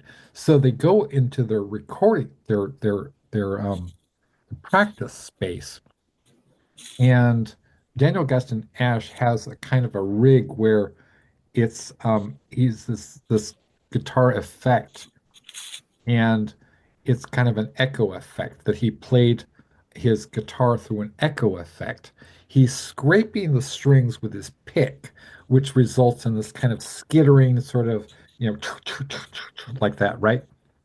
Kevin Haskins, his brother, I mean, David's brother, is doing this bossa nova beat, which is really kind of a dub beat, you know, down, down, down, right? Laying down this sort of looping modal, you know, bass line, right? Down, right? These skittering bat sounds. It's dub, it's reggae, right? And then and then and Peter Murphy is sort of prowling around like some sort of animal, right? He's like whatever. And he just locked into it. He locked into the music and he sort of started singing like that. You know, then they went into the studio, they got it in one take. As a lot of famous songs like Paranoid, like Neon Nights from the 1980 Heaven and Hell album by Black Sabbath, 10 minutes, right? I don't know if it took 10 minutes, but it was one take, and that was the one that they pressed, and it was a I believe it was Small Wonder Records. It was a 12-inch um recording from Small Wonder Records, and that started goth, that I mean, and they've come to after although these many decades, they've come to embrace the goth label. At least Peter Murphy does. Although they're certainly much bigger than just, you know, goth, you know. And so I would like to read El Hombre Invisible for Joan Vollmer Burroughs, which is an original poem. It's sort of it, you could think of it as a Bauhaus song. I would love to see David or the band record this, with their music, right? And wouldn't that be incredible? Um, and if you listen carefully, you'll hear. there's Bela Easter egg. Okay. El Hombre Invisible for Joan Wilmer Burroughs by David J. Haskins. On Monterey, Mexico City, the first bolt hole. Burroughs. I mean, you just think of this with like Peter Murphy, right? Peter Murphy, the first bolt hole, right? Um, Burroughs fleeing in the opposite direction to that of the trajectory of the bullet. So just keep in mind, okay, so you've got the first imagery, the stanza of the first imagery, and I'm sorry, retired English professor, occupational hazard, explain things. And then you have it's bookended by the last stanza. We'll get to that. Um, Bruce fleeing in the opposite direction to that of the trajectory of the bullet, which penetrated his wife's skull. William Tell. Never played that game before. Probably won't play it again. He says, in that voice as dry as desert dust. In his beat up travel case, two suits, one brown, one gray. I don't know. I crack myself up. A raincoat. Three ties, three shirts, two white, one black. Can you hear it? Right? A dog-eared copy of Saileen's Journey to the End of the Night, a cutthroat razor, a deck of tarot cards, his works, the gun, El Hombre Invisible, Invisible, when Miss Burroughs is dead. Um, you can hear it, right? Um, The shadows of the trees in Kaye Orizaba lengthen as the sun dips low in the dusk, and the statue in the plaza looks the other way forever as El Hombre Invisible slips by. Okay, you got bolt hole, which is also a pun, right? He's bolting. Is also makes me think of like a bolt action pistol, right? He's bolting from the trajectory of the bullet. So he's going in the first dance, he's going one way, and the trajectory of the bullet is going towards his wife's brain, right? Swoop like that. In the last stanza, the statue in the plaza, as the sun dips low in the dusk, the statue in the plaza is projecting the its shadow, which is exactly paralleling the action of the bullet in and Burroughs in the first stanza, where so the statue in the plaza is going like that. It's projecting its shadow backwards, right? So it also reminds me of who is that painter De Chirico, right? It's very much of a De Chirico plaza, if I'm not mistaken. So that is El Hombre Invisible for Joan Volmar Burroughs by David J. Haskins. And so that is a little background. And we're so honored and fortunate to have literal David J. Haskins.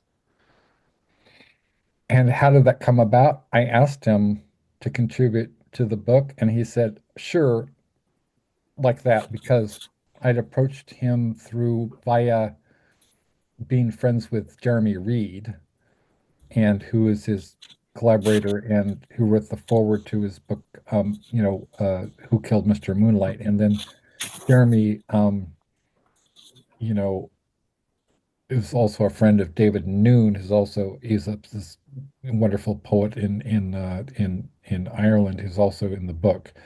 And so I mentioned to David, I said, okay, so I know Jeremy and I had talked about collaborating and perhaps collaborating with David.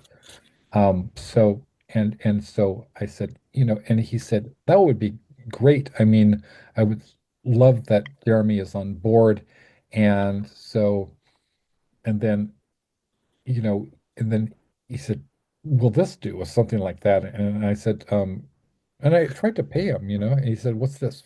What's this for?" And I said, "Well, it's a book and it's published in what, and it's sort of like, well, okay, it's a culturally significant monument."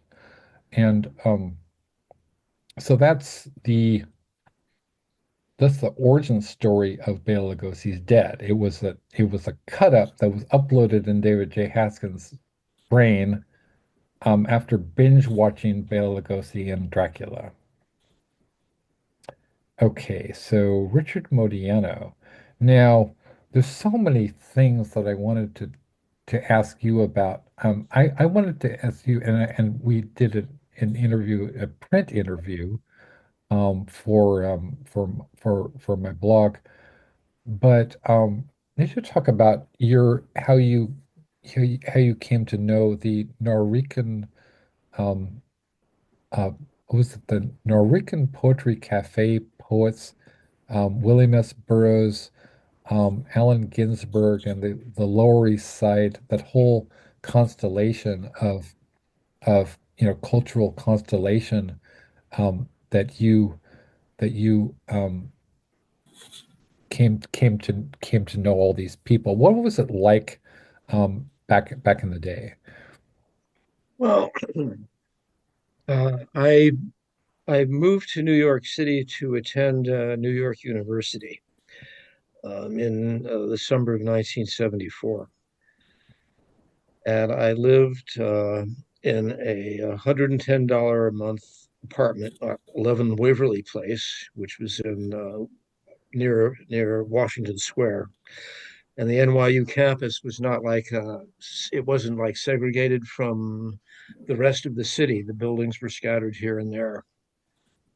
And when I had moved in, I walked around. I went over to the East Village and then initially the Lower East Side, and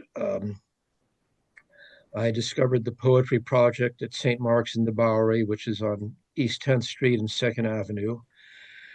And a couple of doors away at 119 East 10th Street was the general membership branch of the IWW. And by the way, when I was last there in New York City in 2018, all of this had been completely gentrified. Wow. And the and 119 East 10th Street, which was built in the 1880s or 1890s as a single family dwelling. In sometime in the 1940s, the building had been divided up into apartments, and the lower level had two retail spaces on the sidewalk level. And one of them was, I believe, a travel agency, and the other one was the offices of the IWW. So I went in and I got a red card in the IWW and I started going to meetings there. Now, when I was back, this building had been restored to its original single family status, and the retail spaces were now gone. The old front glass windows had been bricked in and so on. And some celebrity actually owned the house. I forget who it was now. Wow. I think it might have been Chloe Savigny, but I'm not sure. It was like a young actress that was now the owner of the place. But on the Lower East Side at that time, there were a number of, well, there was, besides the IWW at 339 Lafayette Street, that was the headquarters of CORE, the Congress of Racial Equality, the War Resisters League, and these were the national headquarters, by the way: Congress of Racial Equality, War Resisters League, Socialist Party of America, and a local organization called the Mental Patients Liberation Front. And by the way, I was supposed to go to another meeting there, and I was sitting in on this one particular meeting that I thought was the right one and that I had arrived late for. And these folks were talking about Metrosol and chemical shock treatments and so on. And I said, "Am I in the right meeting place?" And I said, "Excuse me, is this where the IWW meeting is going to?" "No, this is the Mental Patients Liberation Front meeting. Sorry." I said, "Okay." So that's how I knew about Mental Patients Liberation Front. But that was one of the organizations that was, and of course on Herald Square, the CPUSA, Communist Party USA, had its headquarters. But on at the same time, also in the Lower East Side, there was La Mama, the Living Theater, the New Eurekan Poets Cafe, the St. Mark's and the Bowery Poetry Project, and it was culture and politics of that were both of interest to me, all in one place, all within walking distance. Plus, there were all the cheap eateries. There was the B&H Dairy Restaurant, which had the wise guy counterman. And I remember this one time, some guy came in who didn't read the signage, and he said, I'd like 2 eggs over easy, side of bacon, and home fries. And the counterman said, sorry, no bacon. He said, well, make that ham. He said, sorry, no ham. He said, what do you mean? You serve breakfast, no bacon, no ham? He said, read the sign. This is a dairy restaurant, buddy.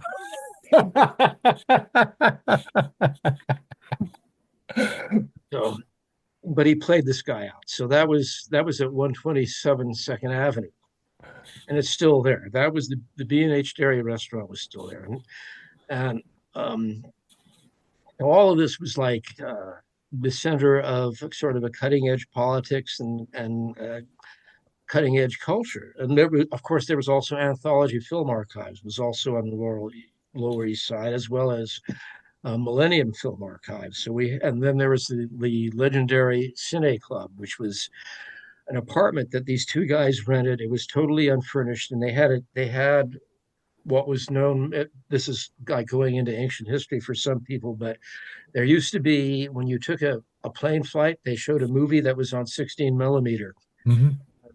16 millimeter projection was usually on 2 to 3 reels, but they had these special in-flight projectors that you could put everything on one reel. So they had this one reel projector that they had built a sound booth for, and all of the screenings were by word of mouth. So that was like, so all of that was there on the Lower East Side, and it was an exciting time to be alive. And then recently, um, there is a poet friend of mine named Puma Pearl, who is also a denizen of the Lower East Side. And we had corresponded for a while, but I didn't see her in person until maybe 2013. And she seemed familiar to me.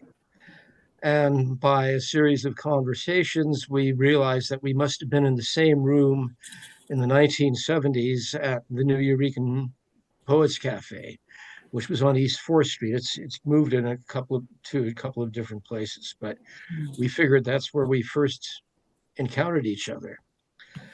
And indeed, my good friend, the late Vincent Zangrillo, his girlfriend Judy also knew Puma at that time, and Puma, it turns out, used to go to the same building where Vinny and Judy lived, the same 127 Second Avenue, which was near Gem Spa, and Gem Spa was a 24-hour mom and pop convenience store, and it was the first place on the Lower East Side that got the next day's papers. So if you went at midnight on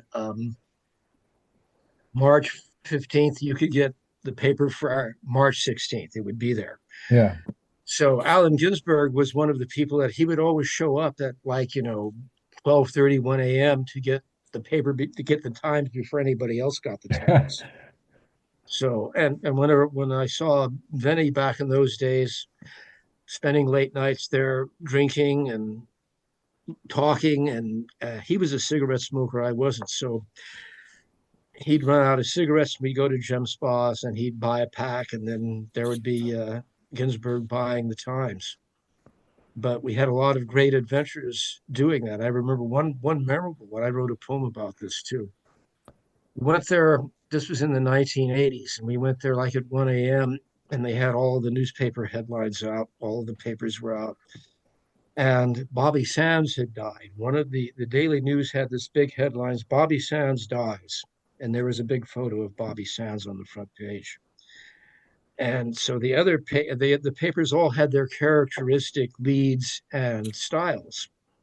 So the Times was very sober, the Daily News and the Post were both lurid.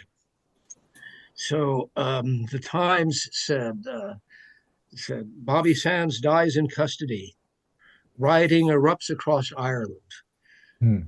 And then New York's Mayor Koch urges New York's Irish population to remain calm. And of course, the very next day, there were like 3,000 people in front of the British Consul General's office, all Irish, of course. And they sent out Paul O'Dwyer to chill him out. Paul O'Dwyer was on the New York City Council. And I remember we were looking at that headline, and before any of this had come to pass, and then he said, uh, "There's going to be a hot time in Hell's Kitchen tonight." When Hell's Kitchen was where it's also known as Clinton, but that was where the New York City's Irish population was. There was a gang there called the Westies too. Oh wow. And so there was the Westies, and jokingly, then he said, let's go and have a beer at the Shamrock tonight and check out the action," which we didn't do. But so there were all kind that was part of my New York City period, and there was really nothing like that sort of dense cultural political activity going on. And of course, I was there when New York City went bankrupt too. And of course, there's the famous headline, "Ford to City Drop Dead," when the mayor of New York City, Abe Beame, went to New York City to see if he could get federal money to bail out the city. And there were three papers with three headlines. And the New York Times said, uh, President Ford will not authorize federal funds for New York City. And the Post, which hadn't been taken over by Rupert Murdoch, said, uh, Ford won't help city. And then the Daily News had a headline that said, Ford to city, drop dead. Wow. And then that was the year that Jimmy Carter was president. So you would see on the subways, there was this picture of Jimmy Carter looking straight at the camera, looking very seriously at you. And it said, I will not tell the greatest city in the United States to drop dead, which was a great campaign line. And of course, he won totally. I mean, he had them. So anyway, those are my scattered memories of New York City. That's amazing. I would like you to read, please, your Zoe Tamerlis poem. Oh, my If you Zoe if you have Tamerlis. it around. I don't have it around, but I did know. I knew her through anarchist circles, also in the Lower East Side, Right, and she was a natural blonde, but her hair was dyed black on and off throughout the years. But right. if you see her in Ms. 45, which was her signature movie role, Yeah. she's blonde in that. And she was besides being an actor, she was a fashionista and she was a playwright as well. And she co-authored the screenplay for The Bad Lieutenant, and she appears in The Bad Lieutenant. And when I saw this movie, I saw there's Zoe, and there's a scene where she's shooting up, and I realized she's probably really shooting dope in the Right. movie, which is what killed her. She died of an overdose. But Yeah, I'm a huge admirer of Abel Ferreira and particularly like his film like The Addiction, which speaking of shooting up, right, which and then this kind of ties right back in with the whole Burroughs thing because there's this character who's this old school, well, he's an OG vampire portrayed by Christopher Walken, right, in the film. And I'm not sure if the dialogue was it's a little camp or dead serious, depending. But when he's in his very Christopher Walken way, says, have you read Naked Lunch? Right? It's about, the algebra of need, William S. Burroughs. And he also quotes Baudelaire to the woman who plays, I think it was the woman who I just watched. Have you guys seen the Notorious Betty Page at all? She was also in the film where she played Valerie Solanas. I Hmm. killed Andy Warhol. You know the actress I'm Yeah. talking about. Hmm. Yeah, Yeah. and she is the victim of a she's a philosophy grad student, right? And she's the victim of a vampire attack. She's predated by Christopher Walken, and I just think that Abel Ferrara is some sort of genius. He just did Pasolini, right? Well, there was a movie theater on Second Avenue, the St. Mark's Cinema, and one of his first pictures was Driller Killer. And in Driller Killer, the guy that it's basically this guy goes insane because he lives above a punk rock nightclub, and it drives him mad, and he goes on a killing spree. But he lives in an apartment above the St. Mark's Cinema, which is where I saw Driller Killer Oh wow, when it came out. And that's one other thing, by the way, yeah, what I know that you have a background in as a horror writer, yes. so you will find this of interest too. When William Burroughs was living in London until the end of 1973, and he moved back to New York City at the beginning of 1974, and he began giving readings. Now, his first reading, he was offered a reading, and they said, "Who do you want to read with?" And he said, "I want to read with Stephen King." Oh wow. And they said, "You do?" And he said, "Yes, because of The Shining." Burroughs really loved The Shining. So Burroughs' first reading back in the US was with Stephen King, who read from The Shining at Burroughs' request. I never heard that before. Yeah. I never heard that before. There's another fascinating kind of connection, that another thread, and Mark Olmsted had a Buddhist appointment. So um but and Rick, so I know you have something, so um maybe we could have like have Rick and then go back to Richard and then Aaliyah and then me and then we'll kind of and then Emily and then we'll wrap it up, right? So Rick, uh so it's been lovely having you on the show. I'd love to, if we had world enough in time, right, we would expansively include everybody. You're amazing, and I hope that maybe if you could write me something for the Black Sabbath book. It's a great cause. I don't know if you're into Sabbath, but it's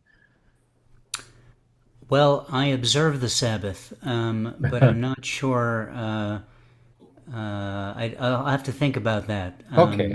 But thank you for the. It's truly an honor and a blessing to be regarded by you in the way that you've indicated, and that you want me to participate in these things. And I can't thank you enough. Of course, my friend. And so picking up the thread with so this is one of the amazing synchronicities, or are they? Having connecting all of these projects. One is, well, the fact that a lot of people don't know that, for one thing, that Black Sabbath and is a big inspiration for Bauhaus. You know, Hmm. Bauhaus is kind of like the goth Black Sabbath. You have people like Billy Martin who is a lovely man, and don't get me wrong, but he's a bit of a snob when it comes to, like, oh, you've got goth, purest goth, right? And never the twain shall meet with bands like Motorhead, or there's a strong Burroughs and Motorhead connection as well through Mick Farren. But for Billy Martin, it's sort of like you've got Bauhaus and you're not having any heavy metal. But at the same time, um, there is this extraordinary connection between, um, okay, check this out. David Bowie, got David Bowie, right? He's a star man. He's from outer space, right? There's a starman waiting in the sky. He's the man who fell to Earth, right?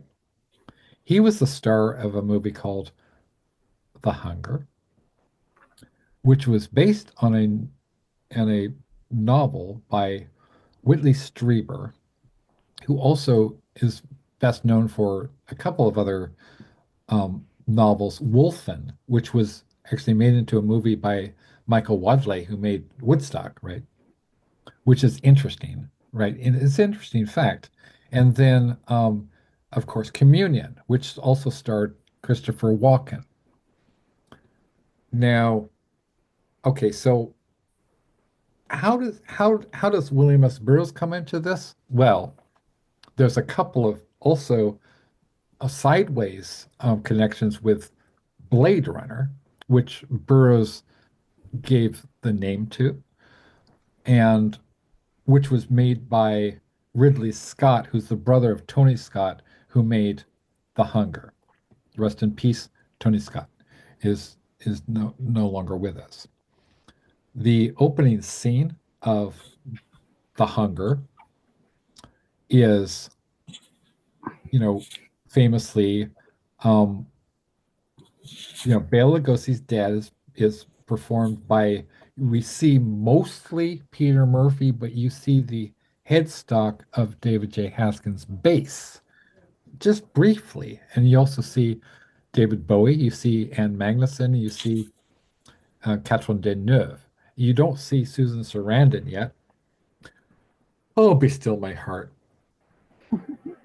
But you do see some Anne Magnuson. Shout out to Anne Magnuson. Hey, I'm trying to get Anne Magnuson in for my Bowie book. Okay, so maybe manifest this higher power. So Burroughs was a friend of Whitley Strieber, and in fact um he when Burroughs also, remember, language is a virus from outer space. Burroughs thought he was from outer space. He wanted to connect with the same aliens that Whitley Strieber hooked up with, right? And so he went out to this cabin, I believe it was like in the upstate New York, and nothing happened. But at least he tried, right? So Burroughs, Bowie, right? You got that sort of thing from being from outer space. Um, and then John Shirley is also, for whom Burroughs was a huge, huge, huge, huge, huge, part of his creative DNA, along with Philip K. Dick. Philip K. Dick wrote Do Androids Dream of Electric Sheep, which is the basis of Blade Runner, right? So is this all connected or not? Probably, probably not. I mean, you could find, the human brain naturally does pattern recognition, which is why you can play Dark Side of the Moon and The Wizard of Oz, and it seems to sync up more or less, but does it or not? So these are these questions. So um, I want to next thank you, Richard, so much for that's amazing, amazing anecdote. And I'm gonna One other anecdote. yes. One of the reasons I was living in New York City when the Hunger opened, one of the reasons that me and my friends went to see it was because um, a friend of ours often worked at the Performing Garage, which was Uh-huh. in Soho, little off Broadway theater in Soho, Cookie Mueller, and one of the members of the ensemble was a guy by the name of Willem Dafoe. Oh And wow. we heard that Willem had a bit part in The Hunger. Yeah, It's a yeah. scene. He's the guy outside the telephone booth who's knocking on the door. Says, "Come on, hurry up, hurry up! Right. I have to use the phone." And that was Willem's scene in the movie, and of course we all applauded that. That's amazing. Yeah, and there's also some other, sideways connections between John Shirley, Willem Dafoe, Christopher Walken, because John Shirley, let's see, how does this work? Okay, so and William S. Bruce. So and Willem Dafoe, I think. So I tried to get an interview with him and I made my case and he said two words, I charge, so that's not happening. David Bowie plays Pontius Pilate to Willem Dafoe's Christ in Martin Scorsese's The Last Temptation of Christ. And there was some other kind of John Shirley connection, but I'll get to John Shirley in a second. So, okay, now speaking of UFOs and aliens, we have our resident ufologist, Aaliyah Celeste Williams. So, could you kind of talk about, could you, so Aaliyah and I have talked a lot about this, our sort of cosmic conspiracy theory. And one of the things that we've sort of figured out is that there's this mystery having to do with Bowie. Bowie is obviously from outer space. But where is he from? We don't know. Um, like like our friend Carrie Lee Chrome said, "Oh, David Bowie's a vampire." I tried to get Carrie to write something for the Bowie book, and she said, "No, he's a vampire. He was a vampire." And so I was like, "Well, you mean literally a vampire?" And is there a connection between vampirism and being from outer space? Colin Wilson the British philosopher, wrote a book called The Space Vampires, which was turned into the movie Life Force. Anyway, sideways connections because neurospicy. So, like, Aaliyah, could you talk about your work with ufology a little bit? Oh, okay. Yeah, I guess briefly, I will try to um sum it up as quickly as possible. But I had some encounters where, well, I started to see UFOs um, out here where I live, which is a rural area here, Monroe, Michigan. And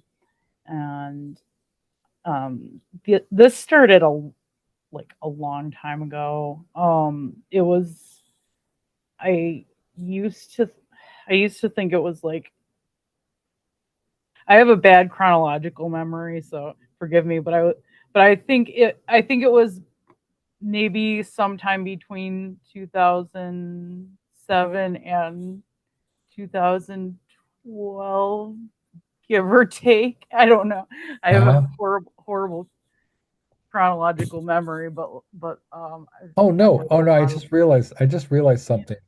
Hmm. We didn't get to do a squeezins with a group man. Oh, Because I'm sorry, I'm so lame at keeping you're track of not everything. lame.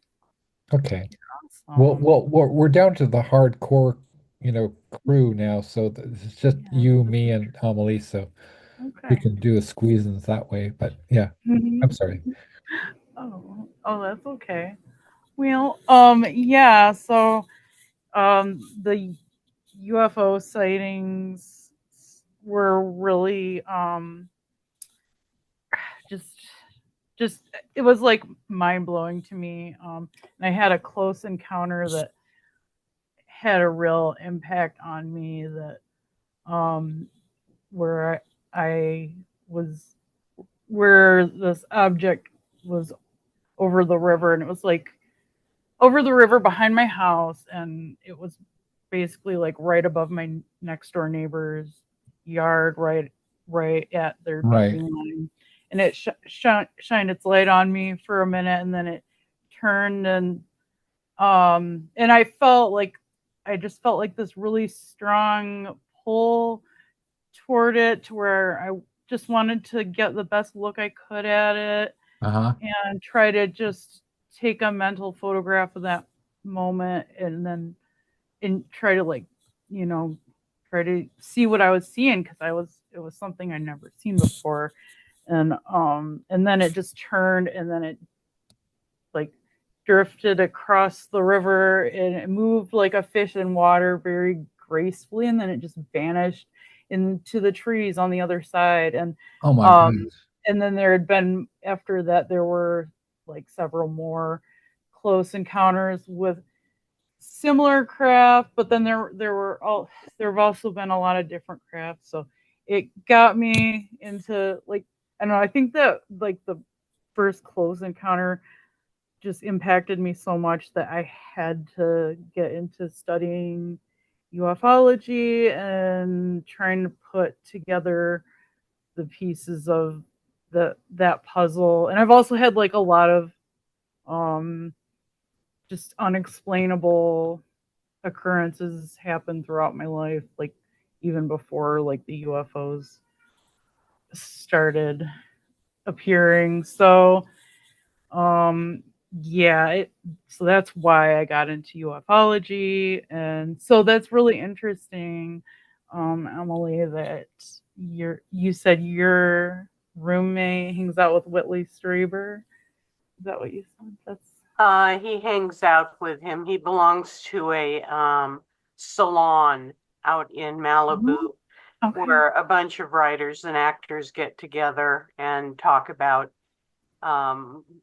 big ideas. And Um, Strieber's one of them, one of the people that he connects with over there. Wonderful. Oh, that is really cool. Well, I think that, kind of bounces back to what Alex was saying earlier. Is it coincidence?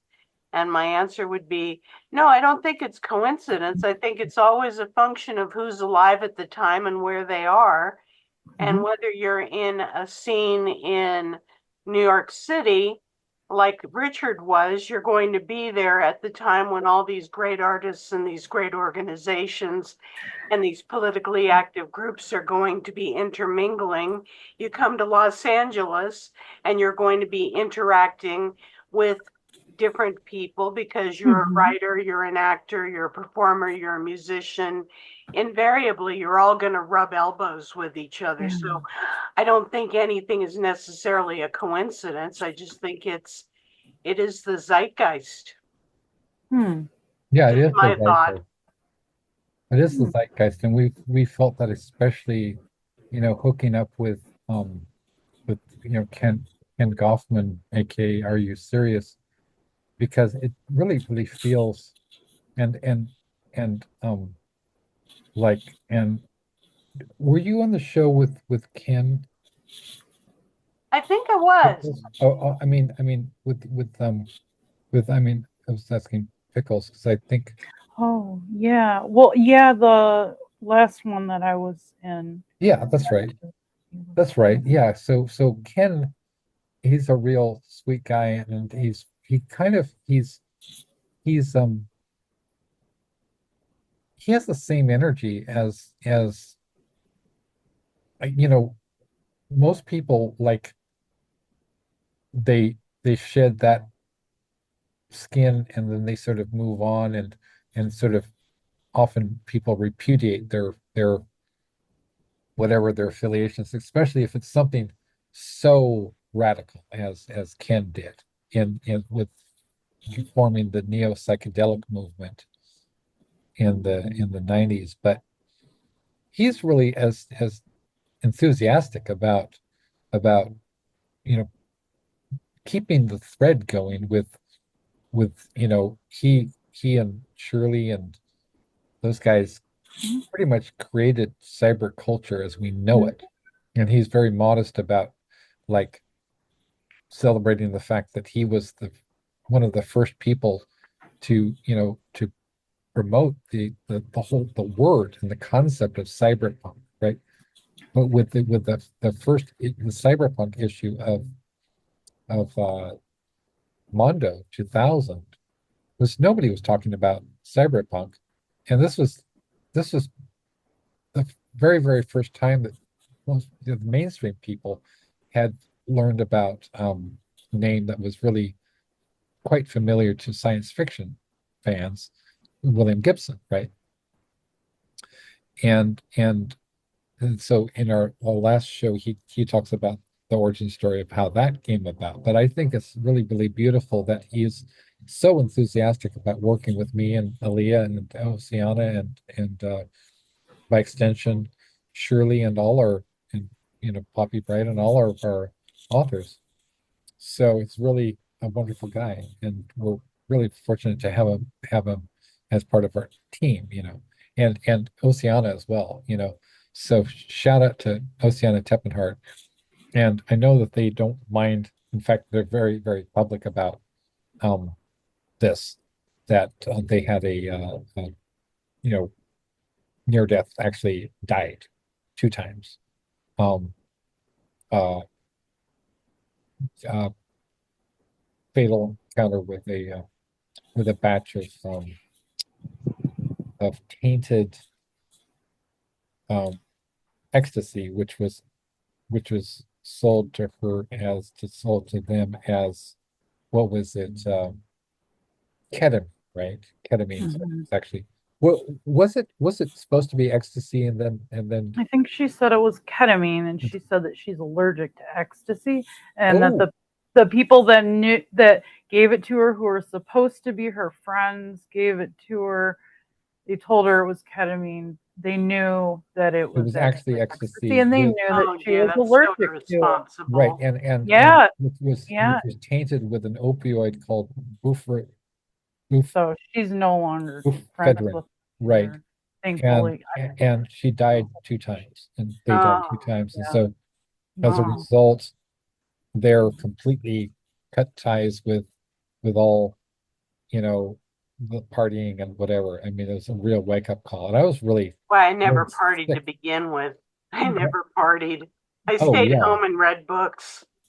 Well, I stayed home and took drugs and read books. I mean, it's always, for me, it's been primarily about the reading material. Mhm. If it's like one thing I've done predominantly in my life is read books. So in between reading books, I've managed to have really jaw-droppingly weird experiences which people would not believe, like the time that I spent the night at the Beverly Hills safe house of a professional government assassin. And, you know, these we in the company of Trent Reznor's girlfriend, Only in LA. right? Only in LA. And we actually, this is a wild story. It's a true story. So I was hanging out with my then friend, no longer friend. I won't say their name, but they were the PA for not only Kiss, I mean Gene Simmons, but also for Black Sabbath, for Motorhead, and for Marilyn Manson. And I knew this person for more than 2 decades.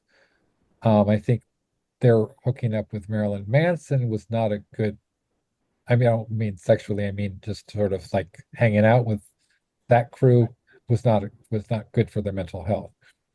But they were the person who recommended that I send the Bad Sunset to Billy Bob, because they worked so closely with, you know they were known in the industry as the rock star whisperer, right? And so we were hanging out, as one does, at the Rainbow Bar and Grill, because um, Lemmy was lived in a rent controlled little apartment, which was crammed with his stuff, about just a block away from the Whiskey A Go Go, which is right next door to the Rainbow. And so we were we were we were So I was waiting on, Sunset Boulevard for this person to pick me up in their Jaguar, right? And they're because their family is all police, they're wired into the police, and they were literally directing traffic down the street. The Tower Records in Sunset Boulevard had just burned down, and so that was happening, and then so there was this long line of cars that had stopped. Behind us was this minivan, which was driven by literally a professional government assassin, right? So my former friend, who was a witch, somehow managed to convince everybody that she was going to sort of park her Jaguar halfway with its ass out, halfway inside the parking lot of the Rainbow Bar and Grill, where there was no spaces, right? And so they got out of their car and they were arguing with the security people at the Rainbow. They were saying, "There's no room, there's no space and this is LA, right? I mean, this kind of behavior can invoke road rage, like that, right?" But nobody seemed to be at all concerned about the fact that somebody was halfway in and out of the Rainbow parking parking garage. So we went to the Rainbow and we had drinks and we're probably just chilling out. And I don't think Lemmy was there at the time, but I believe like um, Mick Fleetwood and Gene Simmons were there. And so then we she they tell me, oh, we've got an offer to party with some folks. So we get into the minivan, and then we're halfway towards the wherever it is, right? And they tell me, oh, I think this guy's Hitman. And I was like, oh, wow, okay, so this, yay, Hitman, wow. That's only in LA. So we're tooling down, and then we get to Beverly Hills, and we get to the safe house, which is there was no power whatsoever. It was completely dark. I mean, it was like candles was the only lighting. There was these Vato dudes that were standing in front of these wherever, I don't know what the status of the people that they were guarding or protecting or what, but they were just standing there like that. And this guy was like this Polish dude, and he was saying, "Oh, you're very intelligent. You're very intelligent, professor. Usually we just have porn stars." And I said, "Dude," and he said, "Don't call me dude." I was like, "Okay, that's it. I've just pissed off a professional government assassin." And like, how do I know that this person is a professional government assassin? Well, there's a lot of evidence in the form of arms, which I mean, I've never before or since been in the presence of guns before. I'm not a gun person by any shape, way, or form. But he says, "Look, this is 357. This is 357 Magnum." See, he wanted to put it in my hand so I could feel the action, right? And he said, "Look, feel that action. It's very, very smooth." And I clicked on it. It's like pull the trigger. So I pull the trigger, right? Pull the string, pull the string. Martin Balsam, Yeah, I know. I know. right? Pull the Pull the string. string. You know, you know. Um, what's the whole speech where in Ed Wood where he's talking about I couldn't haunted, recite that speech from memory. despised, Oh, I am from a haunted, despised despised home. I have no home. home. Haunted, Despised. despised. Oh yeah. Something like an animal, yes. Um, so I will something about forming a a new race of robots or something like that. And it will, you know, anyway, great performance. Martin Balsam was in Psycho, Yeah, I know. I right? know. So amazing. And pull the string. So Amelie Frank, we're gonna have to have you back on, and we're gonna have to do this again. And The so room's empty. It's just you and me. it's just you and me. Oh my gosh. So And I have to help. I have to go help plan the first roommate whom you met today, James's birthday party for tomorrow. okay, so why don't we have reasons, and then we can before we do the squeezins. So apparently, according to the rules of the that you can play a song up to 30 seconds, right? And Mm-hmm. so I'm gonna play Bela to just take us out, right? Okay. Now you probably can't hear it on your end, but it is recording.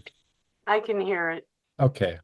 So this has been the Small Bear Show with our guest Richard Modiano, Rick Rupert, Aaliyah Celeste Williams, Pierre Morrison, and Mark um, Olmsted. Mark Olmsted. Thank you, Amelie Frank. You're listening to Bela Lugosi's Dead, a song written by, I love saying this, Nocturnicorn Books contributing author David J. Haskins. This is Zaku. I Bauhaus. And